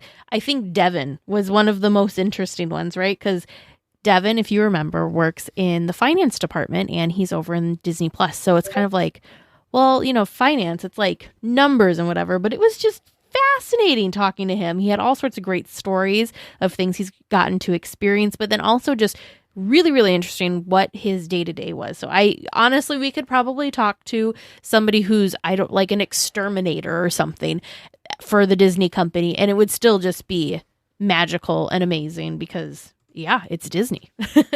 The cast members have been wonderful, and honestly, the first couple times we had cast members on, I was in awe because of the fact that I never thought we would get cast members on. And the fact that cast members listen was also exciting. When we were D23 and the ambassadors were like, oh yeah, we've listened to your podcast. I'm like, what? Yeah, that was pretty surreal. So that's really amazing. So I'm glad. We've had multiple people tell us in person that it was weird because they talk back to the podcast every week. So when they met us in person, it was interesting because we responded. So that's always fun. I love that there are people that talk back to the podcast because that's something I do when I listen to other podcasts too. So I'm always curious in my head. I'm like, are people kind of like me, like yelling like, no, that's not right, or things, or are they just like, I bet you Teresa's going to talk about this when it comes to this or that or something like that. I think it's funny that I have weird little, not catchphrases, but words that I never realized I used a lot, like amazing and awesome. And I can't remember. There's quite a few that people like. There's probably these funny little games that people play, like drinking games to count how many times. Like is another one. Teresa going to say awesome this time. Like is a bad habit, or what was there was one that I was. You know what you say all the time. You say, and a lot of times it doesn't make it in the podcast. Is you go, how do I want to say this? Oh, yes, I do say that. Because you'll get like 3 words into a sentence and you'll be like, how do I want to say this? Wait, I need to form my thoughts before I just spew whatever comes to mind. I do think that people talk most back to the podcast probably during trivia, because I can imagine knowing an answer and just being like, come on, silly people. Like, of course it's this. And then when we say the wrong thing, people are probably like, ah. So what I'm gathering from all of this is we need like DL Weekly listener bingo cards that people can play along. Oh my goodness. Hi TNT producers James and Vern. This is Chris, and I just wanted to say congratulations on your 200th episode and 4 years of this labor of love. The amount of work that goes into bringing DL Weekly to the community is probably both consuming and rewarding. And I sincerely thank you for all that you do to bring us the show every week. I also wanted to say that this community means a lot to me. I found DL Weekly during the park closure, and the podcast really helped to fill the Disneyland-shaped hole in my heart. I've made connections with members of this passionate Disney-loving community that I really cherish. Through your podcast, my aunt's Phantasmic journey was commemorated for my daughter and someday for her kids to hear. And on a personal level, I really found my own creative voice in writing. And I really think that's in large part to the inspiration that your podcast has brought me. I'm not sure that without your podcast, I ever would have applied for and accepted a job at the Walt Disney Company. So I really owe you guys a huge thank you for changing my life in so many ways for the better. I feel like I'm giving a toast now, but here's to another 200 episodes. Thank you guys. Take care. Bye. So since producers James and Vern were called out, do you have anything to say to Chris? Wow, going to become a cast member. That's pretty awesome to have a person like Chris in the community for that. You know, incredible to see someone follow their dream and feel inspired by the work that you two do for this, the work that Vern and I try to help put in, and the community of people that really make the magic happen. It's truly like a Disneyland on the internet, isn't it? Honored to be a part of all of it, and glad to hear that we make a difference. And thank you so much for sharing. Chris, I don't even know what to say. Like, wow. Just wow. I mean, I know, it's cool. We got to talk to your aunt. She was the original Mickey for Fantasmic, which that was just amazing. But, you know, you make a great point. Like, I don't think of interviews like that, but you're exactly right. We got to kind of like record, you know, her memories and her thoughts, and that'll always be there. So that's something that your daughter can listen to when she's older, and that's something that your grandkids could listen to, you know, when they come around too. That's just, I've never really thought of it that way. And the fact that you felt inspired to apply to be a cast member at Disneyland is just unreal. I can't wait to see you in costume and get to like shake your hand, if not hug you, because that's just amazing. Way to live out your Disney dream, Chris. You know, I know this sounds really self-important, and I don't mean it to. Think of the legacy that we're kind of leaving for some people with this podcast. So like Joan, who was the first Peter Pan at Disneyland, she wrote in to ask to be a guest because she was going to forget all of, you know, she's worried that she's going to forget all of her memories from that. And so she wanted to be able to tell those stories so people could hear them and they would live on. So the fact that we have done that for Joan and for Chris's aunt, and we've inspired Chris so much. Like, did you ever think that our little silly podcast would be changing anybody's life? Mm-mm. So it really means a lot to us that it impacts you guys this much. We honestly never set out to do anything like this. We kind of just are having fun and talking Disney. So it's really humbling that we have an impact on your life in any way. This is Weekly Near Lee Suggs. I've been listening to the podcast for about a year and a half, and I've been a member of the community for about a year, a little more than a year. I want to congratulate DL Weekly on their 200th episode. I really appreciate that the podcast is focused on Disneyland because so many other media outlets are focused on Disney World, and I like to hear about Disneyland and hear people talk about Disneyland, so I really appreciate that about the podcast. I also really appreciate that the podcast has a community that Tag and Teresa support and that they encourage, and that the Discord server is a place where people can come and talk about Disney and not worry about who they are or what their background is or what they believe about other things necessarily, but that they can express who they are and be who they are and be able to share Disney in a positive way and disagree about things, but be able to do so in a respectful way and do so in a way that is not threatening to anyone. And I appreciate that, and I think that that is a real strong component of DL Weekly, that they have that community and that is something that they support. So once again, thanks for doing the podcast and for the 200th episode. Congratulations, and I hope there's hundreds of episodes more. So we did a calculation a couple weeks ago that if we make it to 1,000 episodes, it will be 16 years from now. So that's a long time. Wow. But I would like to say to Lee, one of the things that I always think about with Lee is every week, Lee, after he listens to the episode in our Discord chat, posts a nice positive comment about what he thought of the episode. And it's kind of been one of those like little things that I just know is going to happen every week. And he's going to summarize kind of like, I really enjoyed that you talked about whatever. And it's just really nice to kind of get that like feedback from members of the community. Lee's the only one that does it consistently and kind of targets every episode to let us know what he thought about it. So thanks, Lee, for your message. Yes, thank you, Lee. Hi, Teg and Teresa. This is Michelle from Washington State. And I just wanted to thank you for all the time and effort you put into making DL Weekly. It is just a bright spot every week for me. I absolutely love Disneyland. It's been ingrained in me since I was born. My great-grandfather was a very good friend of Walt Disney's and helped him open it and run the restaurants. And I just feel like listening to you guys, I have found kindred spirits and people who appreciate all things Disney as much as I do. I love the attention to detail you give into explaining your experiences when you go and your opinions. And I really love all the interviews you've done with people who've worked there and have been involved over the years. It's just been really great. So anyway, just want to say thanks so much and congratulations on all the success. All right. Bye-bye. Your great-great-grandfather helped Walt build the park, and you're listening to our little episode, like our little podcast. Wow. Thank you, Michelle. I'm glad that we're a bright spot. I'm glad that we're able to bring more Disney to your day. I agree. I will not get off my little soapbox of how thankful I am to all of the people that have come on the show to share their stories, their Disney memories with us, because it's priceless. And it's so awesome, so amazing. Yes, thank you, Michelle. Well, we have a message from one of our first supporters, Miguel. It's Miguel, the one I was convinced must not have meant to put $10. There's no way Miguel meant to type in $10. It had to have been a mistake. Well, let's see what he has to say. Hey, this is Miguel. I wanted to congratulate you guys on your milestone that you're about to reach, and just want to say that I really like the growth I've witnessed, seeing you guys grow as a podcast and gain fans.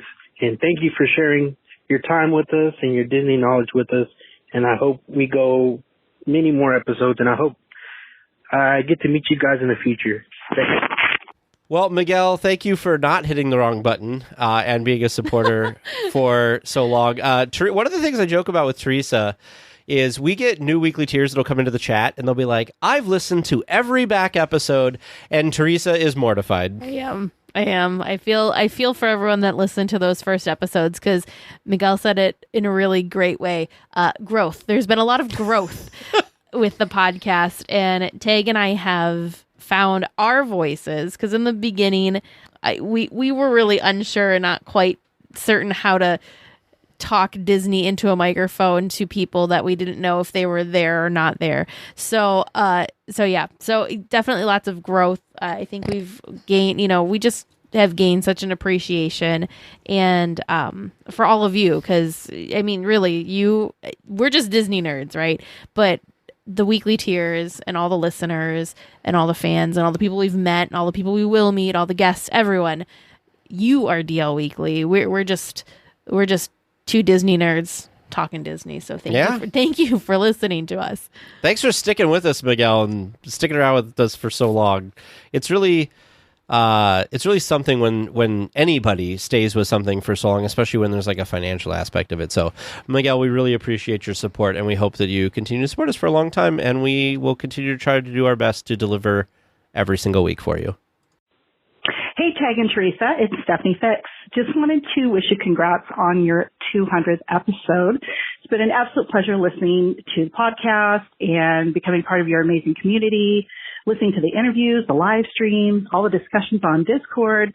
It's totally kept me going during the dark days, especially when Disneyland was closed. So thank you very much for everything that you've done, and keep up the good work. And here's to many, many more podcasts.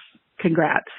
Stephanie's voice may sound familiar to some of you because Stephanie was actually a guest on our show. She is a listener, and she reached out to us because she was a former cast member. She worked at Storybook Land, Canal Boats, and other places in Fantasyland, but our talk was primarily the Canal Boat. So Stephanie, thank you for coming on and sharing your knowledge and your stories of your time at the parks. We've met you a couple of times now in person, which has been awesome. I did have to giggle because she did reach out to me and apologize she wasn't going to be at the next meetup that we're having here end of the month.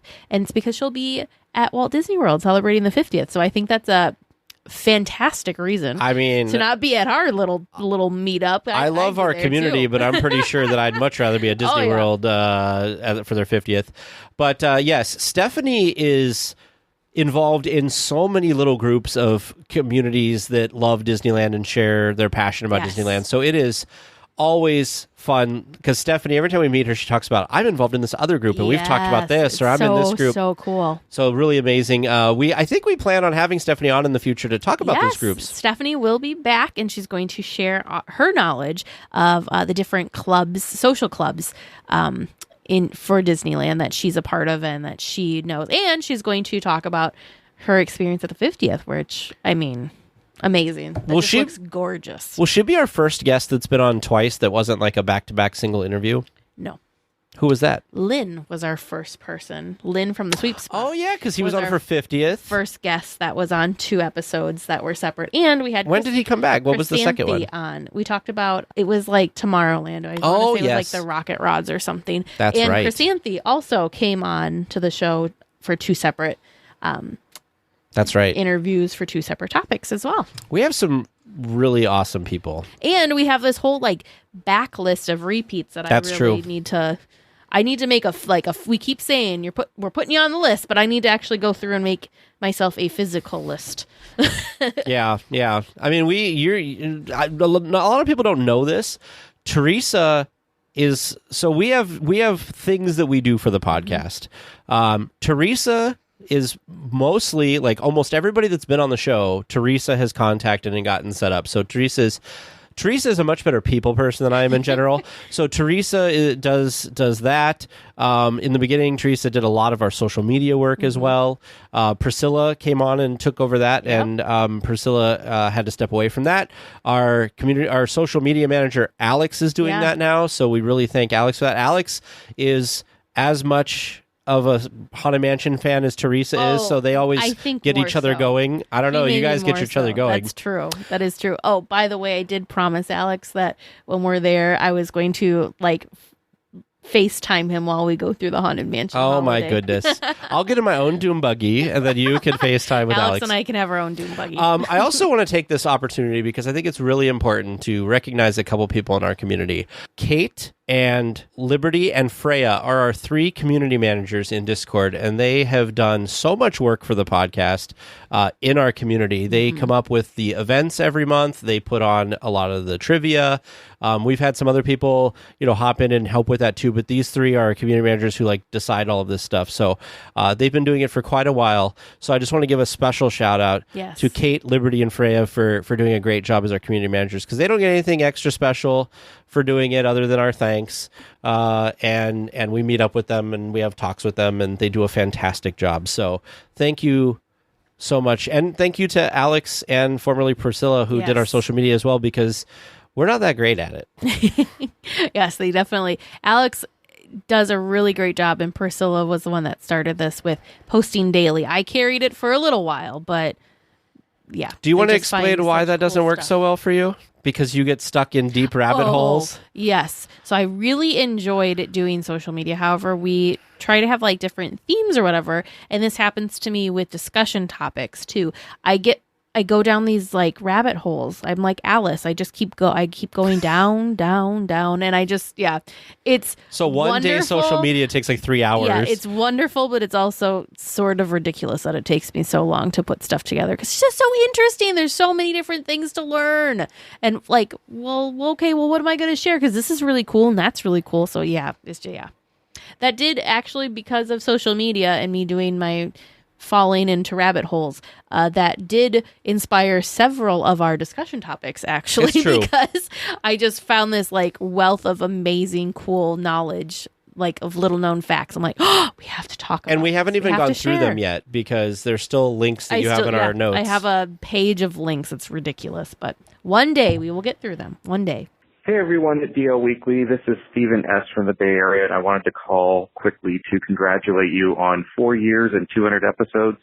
I stumbled upon DL Weekly about 3 years ago looking for that perfect Disneyland-specific podcast that mixed current news, trivia, and special guests. DL Weekly really knocks it out of the park. Tag and Teresa, you two have such a great chemistry. It makes the podcast flow really, really well. And shout out to James and Vern. They do a great job producing the show. I love how you don't hold back with the challenging trivia questions and are really strict with the points there, whether or not you award them. It's always great to hear that. So keep up the great work. And thank you for fueling my Disneyland obsession during my daily commute home. Have a great day. Bye. Go ahead, producers. I already see that you want to say something. I just wanted to say I appreciate somebody that appreciates how ruthless we can be with the trivia. We do try to keep it challenging. We don't want to be too easy on the two of you. So, especially the number of times that I've asked questions that I thought were genuinely challenging, and you just snapped back immediately with answers, and I was like, wow, I apparently know nothing. Thanks for embarrassing me. So I really upped my game and started finding really good stuff. And the listeners, honestly, those of you that submit questions to us, you have really upped your game and started sending us really good stuff. I can't take full credit. And James, would you agree with me that we can't take full credit, that it's the listeners that are sending us really good stuff? Oh, absolutely. Yeah. Especially thinking, we started episode 45, so we've done 155 episodes of trivia. 4 to 5 questions plus some spectaculars. Like, we have a repository of 700-800 questions, maybe. Yeah. It's crazy. So that explains why there's going to be a continued ramp up in difficulty, because there's only so many times we can ask you which attraction has a basketball court in it. The only thing that I get worried about with the trivia, and this is a legitimate fear of mine, is I get concerned that as hosts of a Disneyland podcast that we have a certain level of authority and knowledge over the park. So I feel like every week that we get nothing, I'm like, wow, is our credibility as hosts going down the tube with somebody? And I get this worry that, oh gosh, if we don't get something right, are people gonna be like, well, they don't even know the park? I think you got to keep in mind the level of difficulty of question that we're being asked. We're not being asked things like, when was the opening day of the park, or who is Walt Disney, or stuff like that. I mean, some of these questions are just like, when even Google and Wikipedia look at me and say, wow, why are you asking that? I'm so impressed with the complexity and the itty bitty little microscopic detail of a thing that weekly tiers will either notice when they're at the parks and they ask us some specific thing that they saw at the park, or just some historical thing. Like this one that we just had that was, who was the well-known cast member that was in the original Muppets. Amazing, just incredible. And the thing that I appreciate about trivia is I learn so much. Now, if only I could commit it to memory, because I find it all very interesting. But yeah, just really interesting. You know what I'm always impressed by? I'm impressed by when they read a question like last week, when it was Pinocchio, Hidden Mickeys or something, and you somehow pull something out of the thin air. It was with the popcorn, of course. I don't know. I don't know where it comes from. And I just you know Harry Potter when Dumbledore's pulling the memory out of his mind or whatever. That's how I feel like you are with questions sometimes. You're like, and here's that random piece of information, and I look at you like, where? How? Why? I don't know. I don't know. Okay. But then there's other times that I go sprinting face first into a brick wall. So, well, your other thing you got to work on too, and both of us I think have done it from time to time, is we talk ourselves out of the right answer because we're like, oh no, it can't be that simple. Yes. Oh yes. Which queue am I in from a couple weeks ago where we were like, no, it can't possibly be Peter Pan, and then it was Peter Pan. You always get it on the first one. We did it for both of them. Out Storybook Land, Canal Boats, we also That's true. talked ourselves out of. I do want to say one thing, though. Tag was talking about how my involvement with the podcast is kind of more of getting people on to do interviews. I also do news collection. Tag, on the other hand, is the brains behind it all, because if it weren't for Tag and if it were just up to me, the podcast would be recorded and I wouldn't know what to do with it after that. So he's the one that does all of the editing magic. He's the one that puts all the posts together. He's the one that brings DL Weekly to you and gets it on your favorite podcast player every single week. So without Tag, quite literally, the podcast would not go anywhere outside of my attic in our podcast space. So huge kudos to Tag. I don't know how many people realize that he does that every week and how many hours he spends editing my weirdness and please don't put this in the podcast and all this stuff. Oh, those are easy. I just cut that part out and leave everything else in. And, all the time that he spends on editing interviews, because we definitely get sidetracked during our interviews. So huge kudos to you and a big thank you. Yeah, we did kind of skip past that, didn't we? Because I was like, you do this thing, and then I don't know why we, in typical form, we got distracted and moved on to something else. You which got distracted? No. Yeah, no, that never happens. I will say, we talked about this a little bit earlier. Even on episodes, there's only, I think, 2, maybe 3 episodes that I myself have not edited. Oh, yes. And our backup editor is James. That's right. Lucky James. He gets very excited when that happens. Oh my gosh. Yeah. I mean, they've been fine except for the one of you two down when you were in Disney World or Disneyland the one time that I had to edit while you were in the parks. Oh, Land. That was a doozy of putting those together. I think that was Touch of Disney. Yeah, that's right. Because World, you edited World in the hotel room. Yeah, that night. That's right, because that's the one I said no. So quick little back behind the scenes of you guys who don't know. So we generally record Tuesday nights. Mm-hmm. Wednesday morning, I get up and I go down to my office and I download our audio files and everything, and I edit, and I try to get it out by noon Central Time, which is 10 a.m. Pacific Time. And I try really hard to stick to that schedule. And I will tell you, do you know how hard it is sometimes to keep Wednesday mornings free? Oh, I believe it. Clients want things, doctor's appointments, dentist appointments. We have exchange students now. Mm-hmm. So there's been a couple times where I've accidentally scheduled something and then been like, oh no. But what we've done to help, and Teresa's been a big part of this, is we used to record everything on Tuesday night. So we've done interviews on Mondays, on Thursdays, sometimes on Sundays. And that's been nice because I've been able to edit just the interview when I have time from there to the episode, and then all I have to do is edit the news the day of that it gets posted. So it does take a lot of time. Sometimes it's a little bit later. I apologize for that. I do try to hold myself to that standard of trying to get it out by noon. Sometimes it just doesn't happen. But thank you so much, Teresa, for recognizing all of that work. And but I also want to say something we didn't talk about. So you also handle not only interviews, and you did social media for a little while, but you were responsible for putting news links in. You do like 99% of the research for discussion topics. So you do a lot of that work. So I think we're pretty even on the amount of time we spend on the show working on stuff for the podcast. It's just mine is all in one lump and yours is kind of like spread out. And I think it works great because the things that you do, I don't really want to do, and I think the things I do, you don't really want to do. So I think it kind of works out. If I had to edit the podcast, it would take months. Well, do you want to share the story of the... There's one episode that I did edit. It was our Black Lives Matter episode. It was probably, I think it's only 10, 15 minutes long. It's this mini little thing, and it took me 45 minutes to do it, or I don't know. It was some crazy amount of time to edit something that shouldn't have been as involved as I made it. But I couldn't do it. 12. The episode is 12 minutes long, and it took me probably about 45 minutes, maybe an hour to do. So in your defense, you had never edited before. Yes, it was the first time ever editing, but still, Tag kept yelling, not yelling at me, but saying, you cannot focus on trying to clean it up as much as you want to clean it. It's just not going to happen. The episode would never get out if you tried to make it perfect, because you would just edit forever. And so sometimes, although James, I think, listened... Was it you, James? Were you telling me that you were listening to an episode? Yes. And recently I left something in that you're like, I'm pretty sure that you were supposed to have cut that out, because it was like... What was it? Teresa started a sentence. I don't think she liked how she said it. And so after 3 words, she paused and then started the sentence over. I sometimes miss those things. So now all the community knows that we are not perfect. Yeah.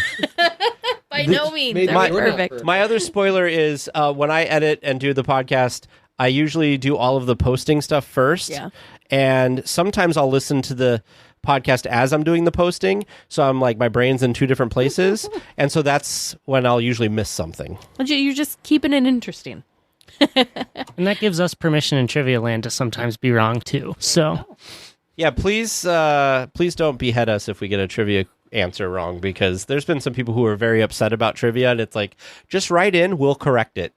It's fine. We make mistakes. We're human. Hey guys, this is Thompson. I was on an episode a few months ago, and I just wanted to give you guys a call to congratulate you guys on the 4 years and 200 episodes of DL Weekly. It's been such a great podcast, and I've really enjoyed listening. Thank you so much for doing DL Weekly for all these years, and I'm excited to see the years to come. Thanks so much for letting me come on the podcast, and thanks for coming on mine. I hope you guys have a great 4th anniversary and another 200 episodes to come. Thank you, guys. Bye-bye. Thank you, Thompson, for calling in and wishing us a happy 4th anniversary and 200 episodes. That's, that's something that's really special and something that I didn't really think about when we started DL Weekly, right? We're two Disney loving adults, and it's really amazing and really fun and cool to me that we have a younger audience too. We have kids that are weekly tiers and listen to this show, whether they listen to the show with their parents or they found the show on their own somehow. That's not something I really considered, and I think it's really, really special that DL Weekly is just became this thing that was just so welcoming and inviting. I mean, we have people in their 80s that listen, and we have, kids that are in like middle school that are listening, and it doesn't matter, right? It's Disney. We all have this love. We all have this same passion. So it's this one thing that just connects us all. It's really neat. Yeah, it is very, very neat. So, Thompson, it was great being on your podcast as well. Yeah. I assume you've been very busy lately because Thompson was very active in our Discord community, and he actually popped in to be like, sorry, I've been so busy lately. So probably school and going back to school and everything like that. So we're glad you're still around, Thompson. And we, like I said earlier, we got a lot of feedback with you for being on the episode. So people were very excited about that. So thank you for taking time to do that episode back in the day. Hello, DL Weekly crew. This is Deanne. I just wanted to thank you for all of your hard work doing this weekly podcast, and congrats on 200 episodes. 4 years ago, when I was planning a big family Disneyland trip, I decided to search for a fun, informative, weekly Disneyland podcast. Well, I found that and more. I found my kindred spirits, my people, my Disneyland family. Becoming a Patreon supporter and joining the Discord chat was the best decision. I've made so many lifelong friends, so I just wanted to say thank you for that as well, and I look forward to the next 200 episodes and more. Thanks, guys. Deanne, thank you so much for sending that message in. I hope everybody finally gets... I mean, she was on as like a Q&A thing for our Touch of Disney, I think, episode. We had a little bit with her on there. But if you've never heard Deanne's voice before, now you understand. She's very Tinkerbell-like, which is perfect because she loves Tinkerbell. So, Deanne, we're so happy to have you part of the community, and thank you for those kind words. These messages are just also like wonderful and so touching, and it's just each one I hear, I get more and more speechless, and I just don't know what to say except for just thank you. Thank you for your support. Thank you for your encouragement. Thank you for sharing all of your Disney passion with us, because really it's you all that like fuel, like, right, it's our love for Disney, of course, but it's the listeners, it's the supporters, it's the community, it's the people that make DL Weekly what it is. So just thank you for being you. So we have a couple written in responses from people, and I will read one. This one is from one of our community managers, Freya. And she says, on this 200th episode, I'd like to thank every member of the DL Weekly crew for their amazing work keeping the magic alive through some of the most difficult times in modern history. I found this podcast thanks to my wonderful friend Tara, who had been a weekly tier for a while, and introduced me when I got my own annual pass and started joining her on her jaunts to the park. I felt immediately welcomed and my heart filled with Disney love as I settled into my new community of like-minded people who love Disney. I cannot imagine making it through 2020 without all of you. I am also so incredibly grateful that I was one of the people chosen to be a community manager. It has been such a pleasure creating events, chatting with everyone, and doing my part to help round the Discord. I'm so thankful for my co-community managers, Kate and Liberty. I'm excited for things to come as we start visiting the park more again. No matter what is going on in my life, even in super hard times, I always know that I have you all, the podcast, and the amazing community of friends. I have shed tears, but thanks to Tag, Teresa, producer James, and producer Vern, and this amazing community, many of those were tears of joy. This 200th episode comes as we start a new era. We now have magic keys. Of course, DL Weekly was already the magic key to Disney happiness and community. Great work, everyone, and here's to another 200 and beyond. You know, the other thing that just is getting me too is the time that you guys all took to write these. Because this, I mean, I feel like this wasn't just a quick, oh yeah, congrats, see ya, bye. You know, these are very heartfelt and very meaningful. I mean, just the end, just how she just wrapped that up with how she like used the magic key thing at the end, like how do you want to say it? The magic keys. We have magic keys now, but you always were, you were all the magic keys. Just thank you. So just thank you, Freya. Thank you for being for being part of the community and for being one of our wonderful community managers.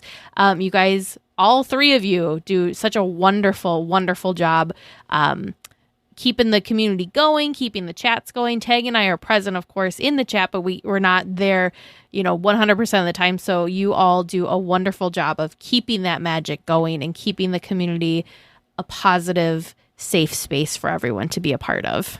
Yeah, and they do all the stuff that we don't have time for, like community events, so trivia and movie nights and stuff like that. They are responsible for all of that. Book clubs. So there's all those things that they do that we just wouldn't have time to do. So they're very happy about the community. We're very happy about the community, but they kind of help foster the community when we're busy doing podcast stuff for everybody else. We have another piece of feedback from Kyle W., who said, initially, I found the podcast while hyping myself up for a week-long trip with my best friends in 2019. I started listening maybe about May. I downloaded a few Disney-related podcasts, but DL Weekly was the only one that actually made the cut for me. I love the flow of the show, the kindness and happiness of the voices of Tag, Teresa, and the producers. They make you feel like you could be BFFs with them and that you've known them for years. I mean, we kind of feel that way about you guys, too. I love that each show has new, fresh content. I love how upbeat and magical it is. During 2020, each episode helped strengthen my love for Disney, and listening gave me hope for a return to the parks. I've enjoyed being a part of the community as a patron. It helped me feel connected to Disney when we couldn't physically be there. DL Weekly is a constant source of happiness, and I look forward to each episode each week, and I wish you many more episodes. Here's to growing the community into a fabulous group of Diz nerds. Your loyal listener, Kyle. Thank you, Kyle. That was really, I've never thought of it that way, but I really like how you explained, what kind of drew you into DL Weekly, and that something that Tag and I are doing makes people feel welcome and makes you feel like we're friends. Because, right, I mean, Disney people are the best people. We all know that. But I just think that's so cool that somehow that's coming across in the podcast. And we're very genuine. We very much love connecting with and meeting the listeners because, right, we're all in this Disney crazed world together. So may as well band together, strengthen numbers, right? So thank you, Kyle. Thank you very much for continuing to listen, continuing to support us, and for becoming part of our amazing community. Everything Teresa just said, totally agree. Well, you said everything, so I'd just be repeating you. Hey everyone, my name is Derek, and I live in the greater Sacramento area of California. And I've been listening to the podcast since about mid-2018, and I've always been a huge Disneyland fan, but only being able to visit every 2 and 3 years, I needed something to get me through those in-between times. As I was trying to find different podcasts or things to listen to, I fell in love with DL Weekly, or Disneyland Weekly as it was known back then, because of the excitement and positivity in each episode. I really like the format with the news, trivia, and discussion topics as well. I've listened to every single episode. They've been perfect for my walks in the afternoon, and I look forward to many more. Happy 4-year anniversary and 200th episode. Thanks for everything.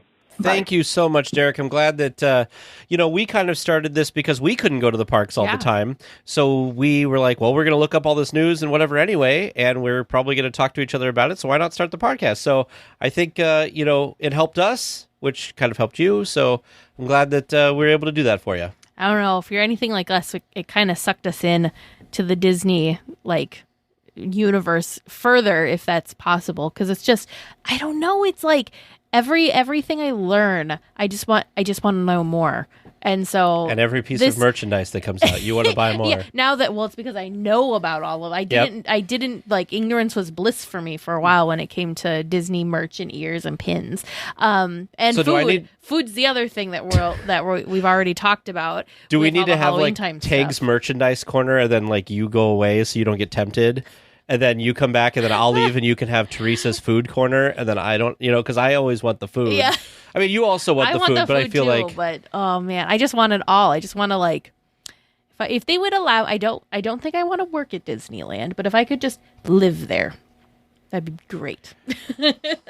If you worked there in retail, you could just spend time with the merchandise and not actually have to buy any of it. You could just like look at it and appreciate That's true. it. I could just be surrounded by it, and it's kind of like it's mine in my house, but I get to walk away from it, and I don't have to like figure out where I'm going to store it or what I'm going to do with it once it gets to my house. Or where you're going to afford it. Yes. After a certain level. No, if I worked at Disneyland, my paychecks would just go right back. They don't even actually like put my name on it. Just put it right back in. So this next message comes from the bottom of a canoe. Hi, this is Jill M. And I am calling to say how much I love the podcast. And I love just looking forward to it every Tuesday. I super loved it during the pandemic because then I get to see them every week, and the stuff that goes on between all the weekly tiers as far as messaging and buying merch for each other and just kind of really being super positive really, really helped during that time.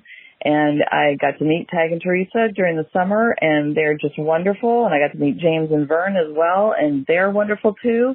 And I feel lucky that I found this podcast. Happy 200th episode. Bye. So the fact that she thinks we're wonderful after we didn't help her up in the canoe, I think is something. I didn't either. I was in the canoe already. I was actually trying to save myself from falling too. Jill and I were just a hot mess in that canoe, but it was a ton of fun. And I think, that just like that experience just kind of embodied like what DL Weekly is, what the community is, what it all is. Falling in the canoe. No, like the fact that we're not perfect. Sure. Right. We fall or whatever, but we don't like it's pure fun. Like, and it was still, even though, we made sure that Jill wasn't hurt, obviously, but she was laughing. When she, slipped in the canoe and was just sitting there, she just embraced it and just like was great with it. And the cast members were having fun with us with it. It was just such a pure moment. And it was just so joyful, even though most people have been like so embarrassed and so like, oh no, like, whatever. We just like leaned into it and just made it that much more fun. And, so anyway, so thank you, Jill, for your kind words. Thank you for becoming a listener and part of the community. And thanks for letting us hang out in the parks with you. Cause that was my first time on the canoes and you made it memorable for sure. Stephanie, who's in our live stream right now, is saying it better than I could. True Disney friendship is falling into a canoe together and having a great time doing so.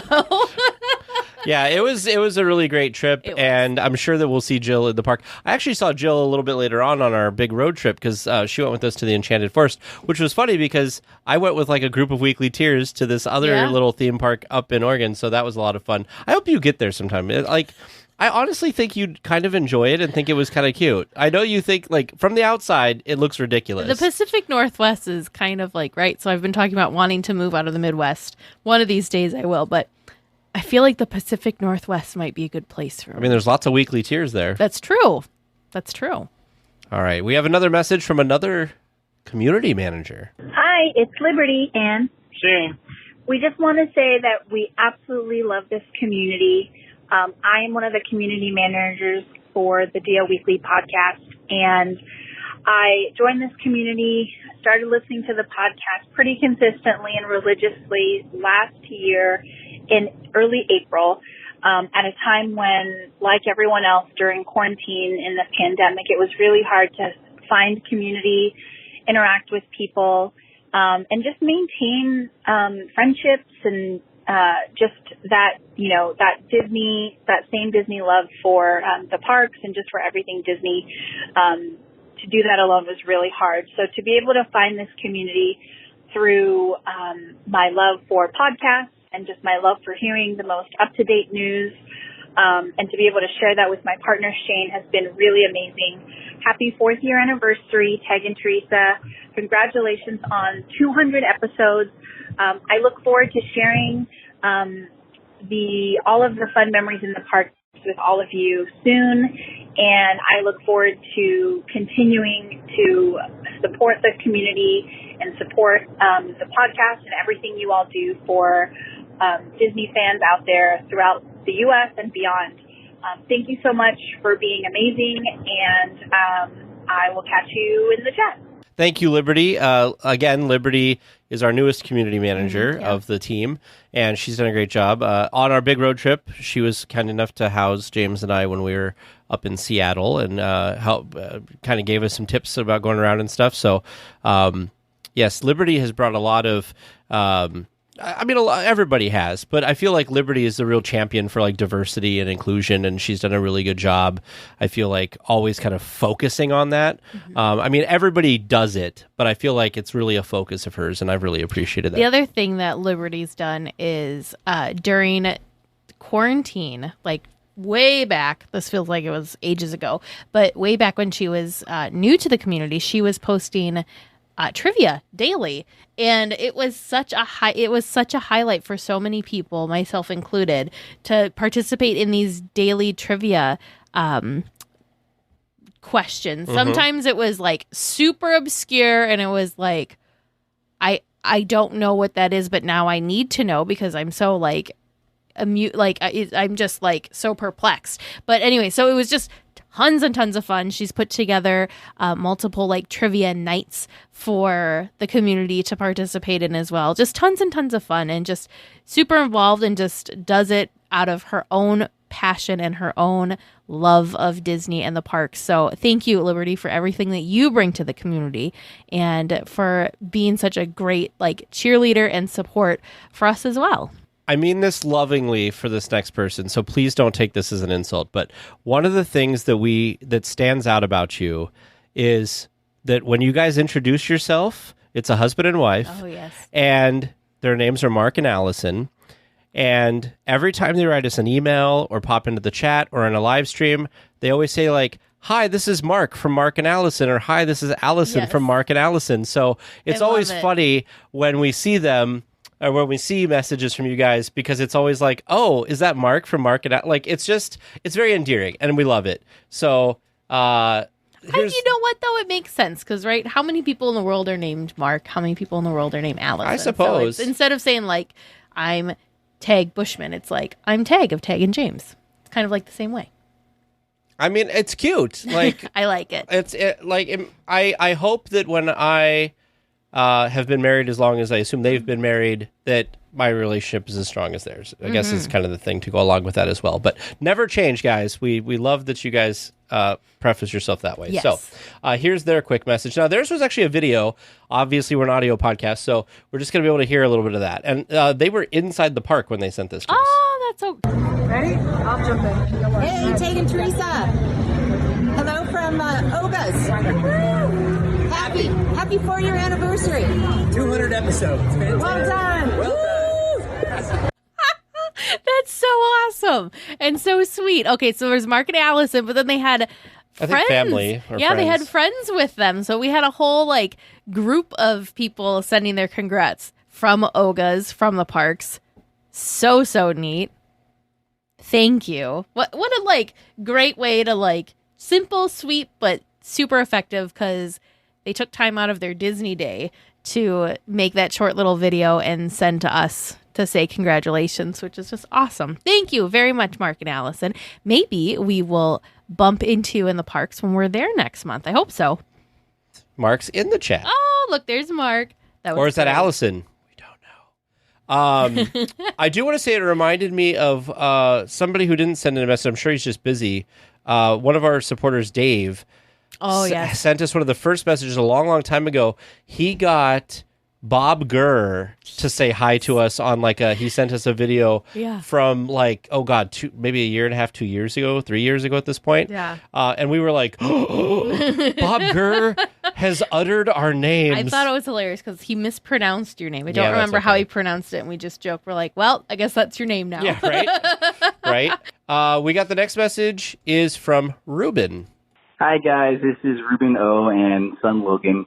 Just wanted to wish you guys a happy 200th episode. We are new members to the Discord group and community, but we feel like we found a common bond with all of you guys. We look forward to your episode every week and have been on the chat a lot lately just to chat with other fellow Disney lovers, period. Keep up the great job, and here's to 200 more episodes. Thanks. Bye-bye. Oh, that's so sweet. Thank you so much, Ruben. But yeah, that's so cute. I think that's so cool. And I know I've already mentioned this, but again, that's just something that we didn't really think about when we were creating DL Weekly and just doing what we do.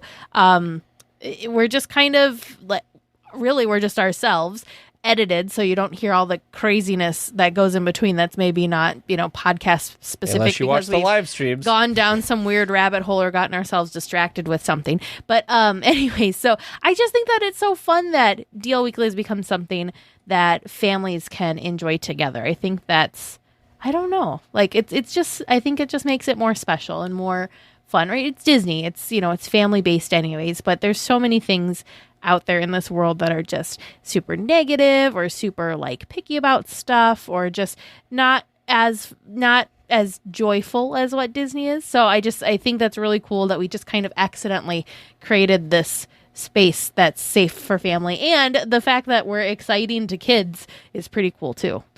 Absolutely. Yeah, and Ruben, he's been in the chat so much lately. Yes. And I love when new people come in and they feel comfortable to just be very active. Jump head first. Jay, who's actually in our live stream right now, was the same way, just popped in and just hit the ground running. Thank you for being a part of the community, and I'm glad that you guys are enjoying the chat and the podcast. So our community manager, Kate, I wanted to share a message that she shared today in the chat. I assume that she's just been really busy and couldn't send in a message.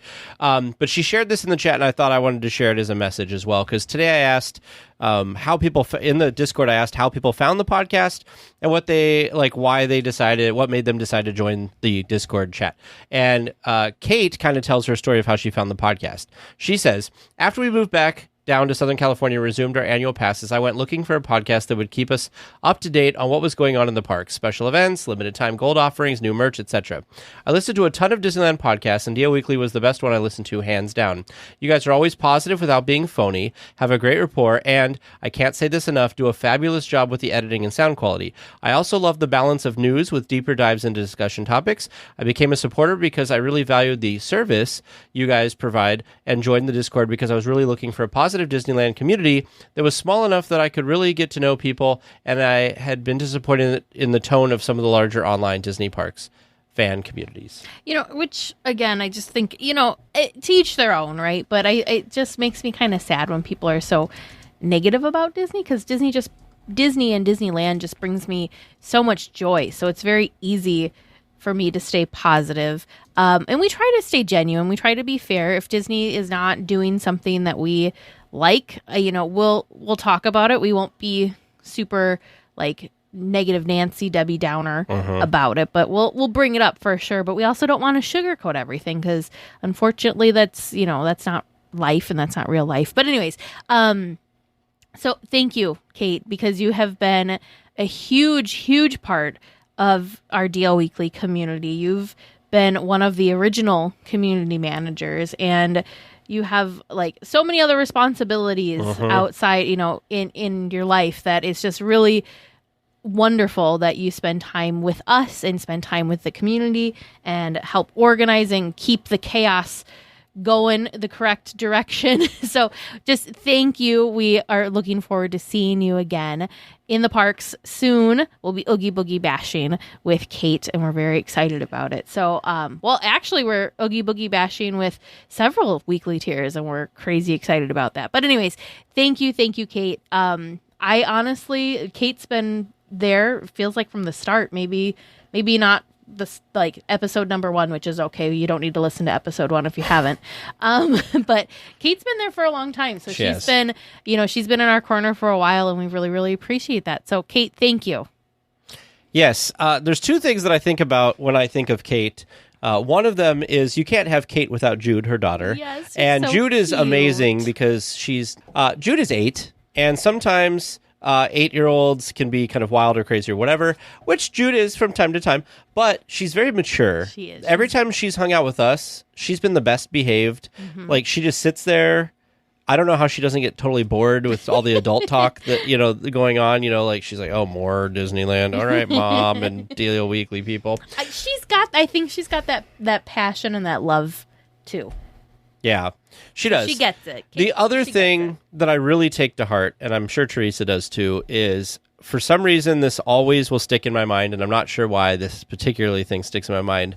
But Kate said to us one time, I think it was on one of our like Zoom calls or something, that the reason that she became a supporter and a community manager and all of this stuff and whatever is because like she really wants us to succeed. Yeah. Like that she doesn't have a horse in the race necessarily, but she really wants us to succeed and she wants us to be successful.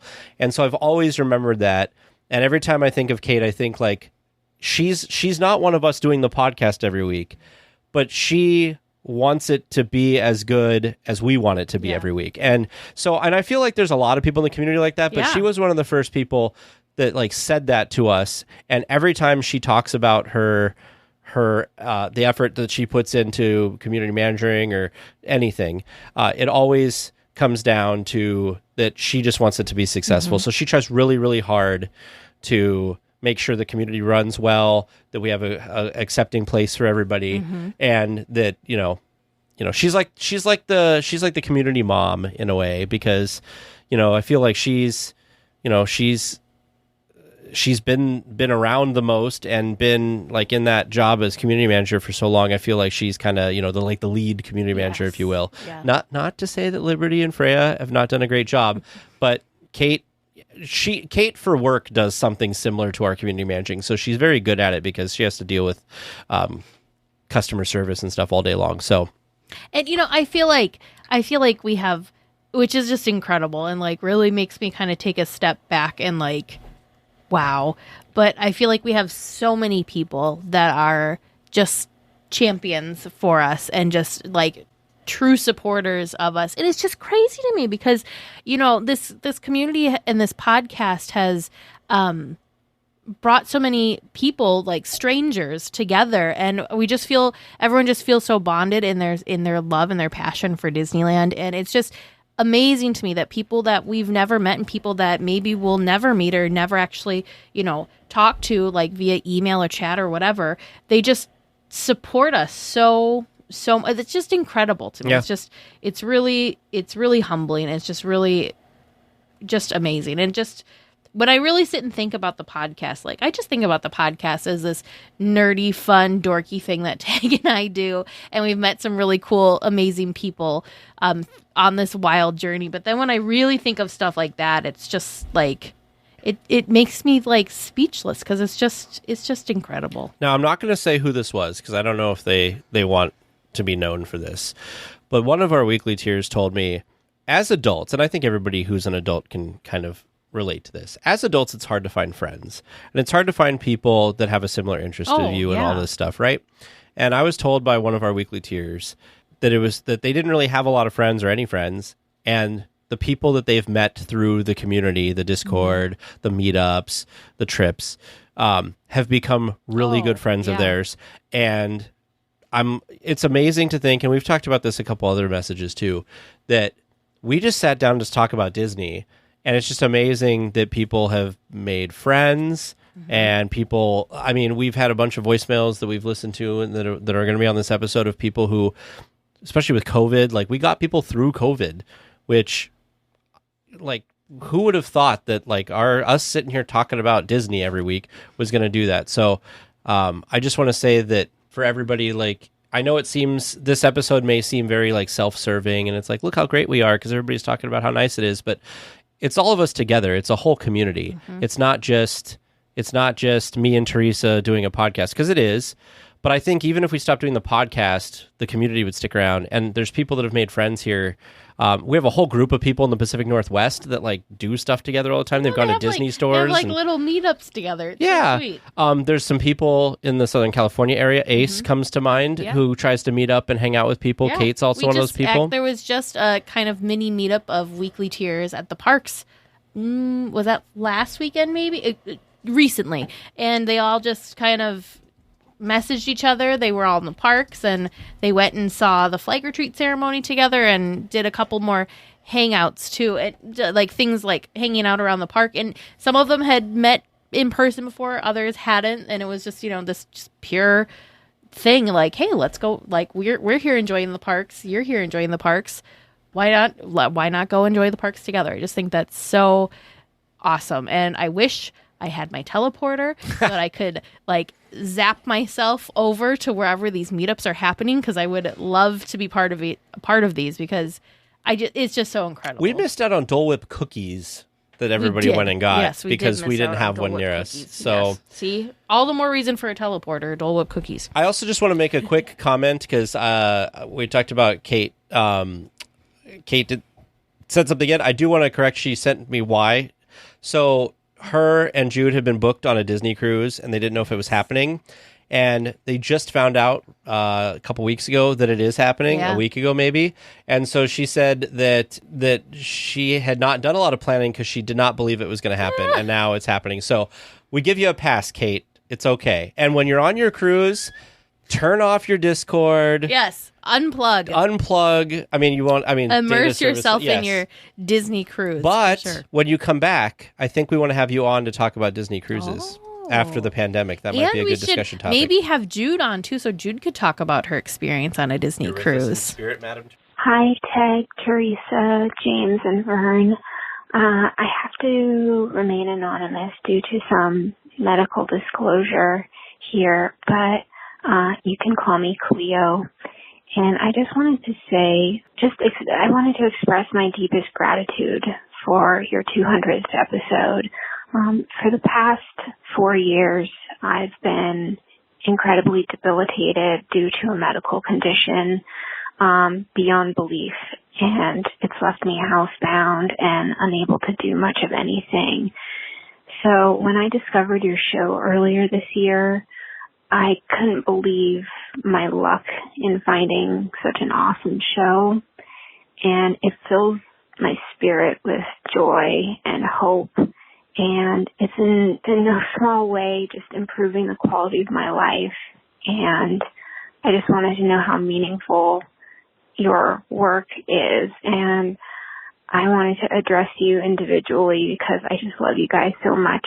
Vern, you have such a playful, spirited, intelligent, humorous way about you. I love your game show host voice.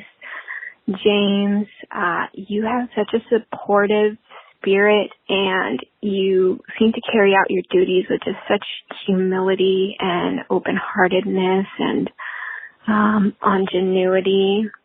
And Teresa, you have such a purity and kindness and friendliness to you, and such a sweet voice and an optimistic personality, and you're so calming, reassuring, and you just radiate happiness and the Disney spirit, I feel.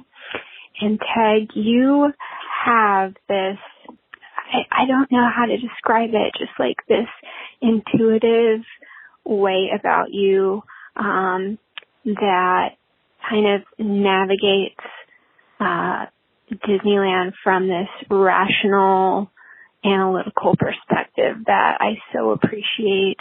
And I just love it. I love you guys, and I feel like you guys are my friends. So sending you a big hug and my deepest, sincerest gratitude. Love, your friend Cleo. Okay, take care.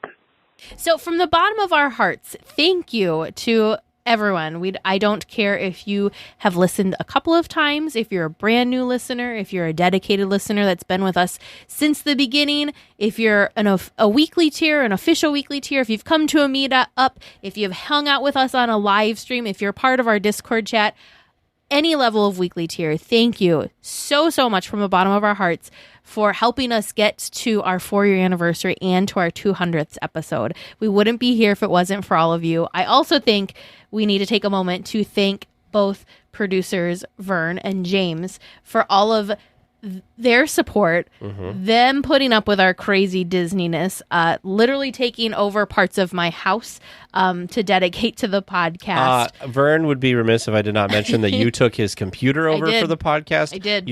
We took over part of his workout space for the podcast. Yes. And all the time that we take you from him for the podcast. Yes, all the time that we, take away from our family lives to do this, and they're just 100% supportive of it. They're totally supportive. They're like 90% supportive of it. They're supportive of us going on trips without them, yeah. So anyways, they're like the silent heroes and the silent support system of DL Weekly. So huge shout out to both James and Vern for everything you do to support all of this crazy adventure that we're on. And shout out to James and Vern for putting up with me and Teresa just as people. Yes. It's okay. I'll be the only weekly tier without an answer. Make sure you send your questions to Producer James or Producer Vern at trivia@dlweekly.net. All right. Well, now that we're done with our discussion topic, we are coming back to get the answers to this week's trivia. So first, let's see how our trivia masters did about answering trivia about the show. So our first question, I think Teresa had. Yes. My question was, in the past 100 episodes, how many deep dives on attractions did Tag and I do? Bonus points if you could name those attractions. So your answer was we have done 4 deep dives, being the Matterhorn, Big Thunder Mountain, Space Mountain, and It's a Small World. Well, you were a little low. We've actually done 10 Oh my God. deep dives. Wow. We did Haunted Mansion Holiday, Big Thunder Mountain Railroad. 1. Indiana Jones. Wait, and this was in the past 100, right? Yep. See, I thought you did Haunted Mansion in the first 100, so that's why I didn't count it. Holiday. Yeah. Holiday was the I forgot second. about that. Okay. The Jungle Cruise. I'm a little disappointed. Should have been here. confident in it. Should have been confident in that, yeah. We can talk about how we want to do this, but we talked about Space Mountain, followed by all of the Fantasyland dark rides, Tarzan's Treehouse. Apparently, we really like Space Mountain, so we went back and did another Tarzan, deep that wasn't dive. that long ago. I forgot about that. Which, and the Fantasyland ones was a 2-part. and the final one, the only one that we have done in 2021 was the Tiki Room. Oh, yes. Oh, yes. yeah. That was recent. So I think they got 2 selected out of the 4, or no, there's 10. They got 2, so they got 1 out of 5. I don't know how you're going to point this one. I mean, let's be honest. We'd 0 point you for that answer. I guess technically it was 9 attractions, but it was 10 episodes, 10 Sure. because we did Space Mountain twice. Either way, they would 0 point us, so we're going to 0 point them. Oh, okay. They just admitted it. We accept it. Yeah. No, You did pretty good, though. So I had to double check this next question. So question number 2 was, what date did Disneyland close for COVID, and what episode number was it? And you guys said June 12th. Man, you guys were really, really late because they closed on March 14th. Wow. You talked yourself out of it. Oh. And it was on the first time we talked about it was on episode 125. Ugh. And you guys had said 140. Yeah. We're on the right track. Yeah. All right. Question number 3 was throwing it back to the first ever episode of DL Weekly. What was our first topic? And ding, ding, ding, you got it correct. We did talk about our personal Disney stories. Good work, Vern. Thank you. And we talked about Halloween time. You should have talked about Jungle Cruise. I mean, I feel like that was foreshadowing since Halloween time is like one of our Right? most favorite times of That's true. at the resort. All right. Question number 4. Can you guys get some points to be on the board? They just got Sorry. Can you guys get a second point? So 11 C's? we asked what episode number was the first time trivia was asked, and you guys answered episode 45. Yeah. You were correct. That's right. They remember their place in DL Weekly Now- history. it helps that we edit the trivia spreadsheet, and that's the first one at the top of the spreadsheet. Sure, yeah. That's good. Now, we asked you those first 4 questions. Yeah. That's probably also why they... we don't actually read that at the top of the spreadsheet. I think James does, because James did pretty good. Let's see how you did. So the first question was, which attraction is Walt Disney's cryogenically frozen body allegedly housed in? And James said It's a Small World, and Vern said Pirates. The correct answer is It's a Small World. Oh, well done, sir. Thank you. All right. Fairness, these were my questions. Good point. Which is the most vomit-inducing ride at the resort? You both said the Mad Tea Party, and you are correct. I know it always makes me want to. You guys are doing pretty well. Question number 3 was in 1997, the Pirates of the Caribbean had a refurbishment that recast a pirate. What was he called and what was his name now? He was called the Pooped Pirate. Ooh, close enough. Yeah. And he got changed to the Gluttonous Pirate. Yes. So half a point, I guess, for that one. And finally... How many times in a day in a 16-hour operating day does It's a Small World play in the attraction? I was so proud of this question. James said 450 times, and Vern had 208 times. Well, you both overshot.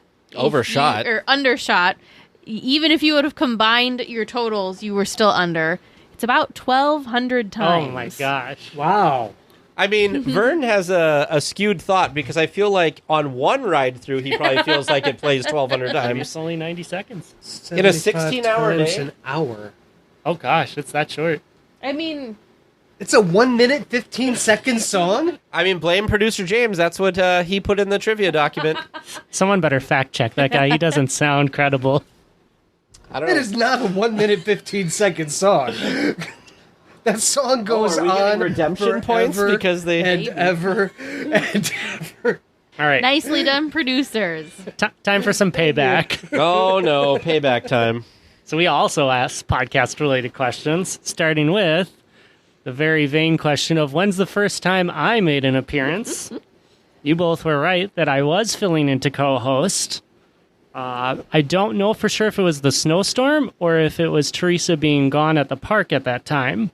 But I have down episode 24. Oh, so it was you so both close. were very close. So half point?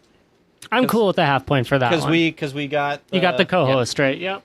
And I also decided to be vain and ask a question all about myself, asking when was my first episode and what was our discussion topic.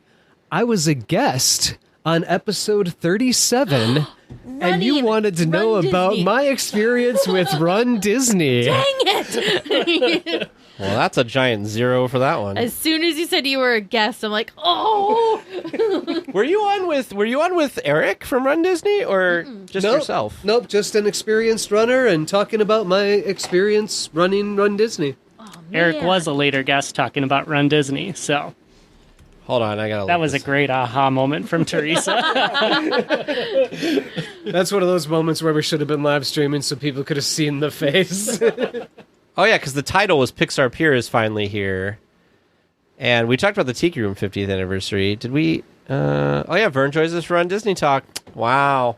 All right, third question from us was, when did the other James, Concierge James, make his first appearance? Big shout out to Teresa. It was episode 42. Good job. It's like the answer to the question of the universe. 42. And that's how you remember it? No, the dumb luck. That's what that was. Oh, dang. Because I was looking, 42. And then they were also on episode 47 to talk about Run Disney groups. So I knew there was something in the 40s for sure. And your fourth and final question. How many total guests, or how many total episodes have had guests in the 200 episodes that you have done so far? The correct answer that we approximate from what we have been able to find skimming through all of the episodes. In the first 100 episodes, there were 21 guests, and 101 to 200 had another 41 guests, for a total of 62. So you undershot and I overshot. Well, your 118 in the beginning was really out there. Especially knowing that it was only 20 in the first 100. I'm sure you felt that one. Yeah. Well, yeah, because for we've a while... had so many this year. We've had so many amazing guests back to back to back. So that's why it feels like, we have a guest all the time. I forgot about the beginning. The spoiler for anybody listening to this who does podcasting, once you get a few guests on, they put you in contact with other people they know, so it becomes easier to get guests.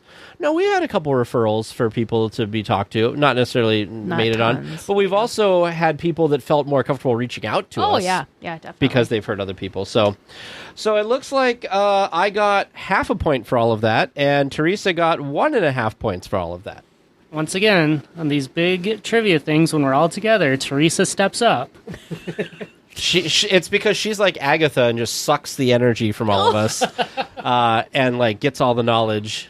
I feel like in the beginning I did better in trivia in general, but I have really been falling off that horse lately. And we did have a piece of feedback that we wanted to share with you all in regards. It was kind of a follow-up to our conversation with Ellie last week. Stop. You moved your mic as you talked. Oh, it was a follow-up to our conversation with Ellie last week. So Monica writes in, "Hey, you guys, love this week's discussion topic since I have celiac disease and must eat gluten-free.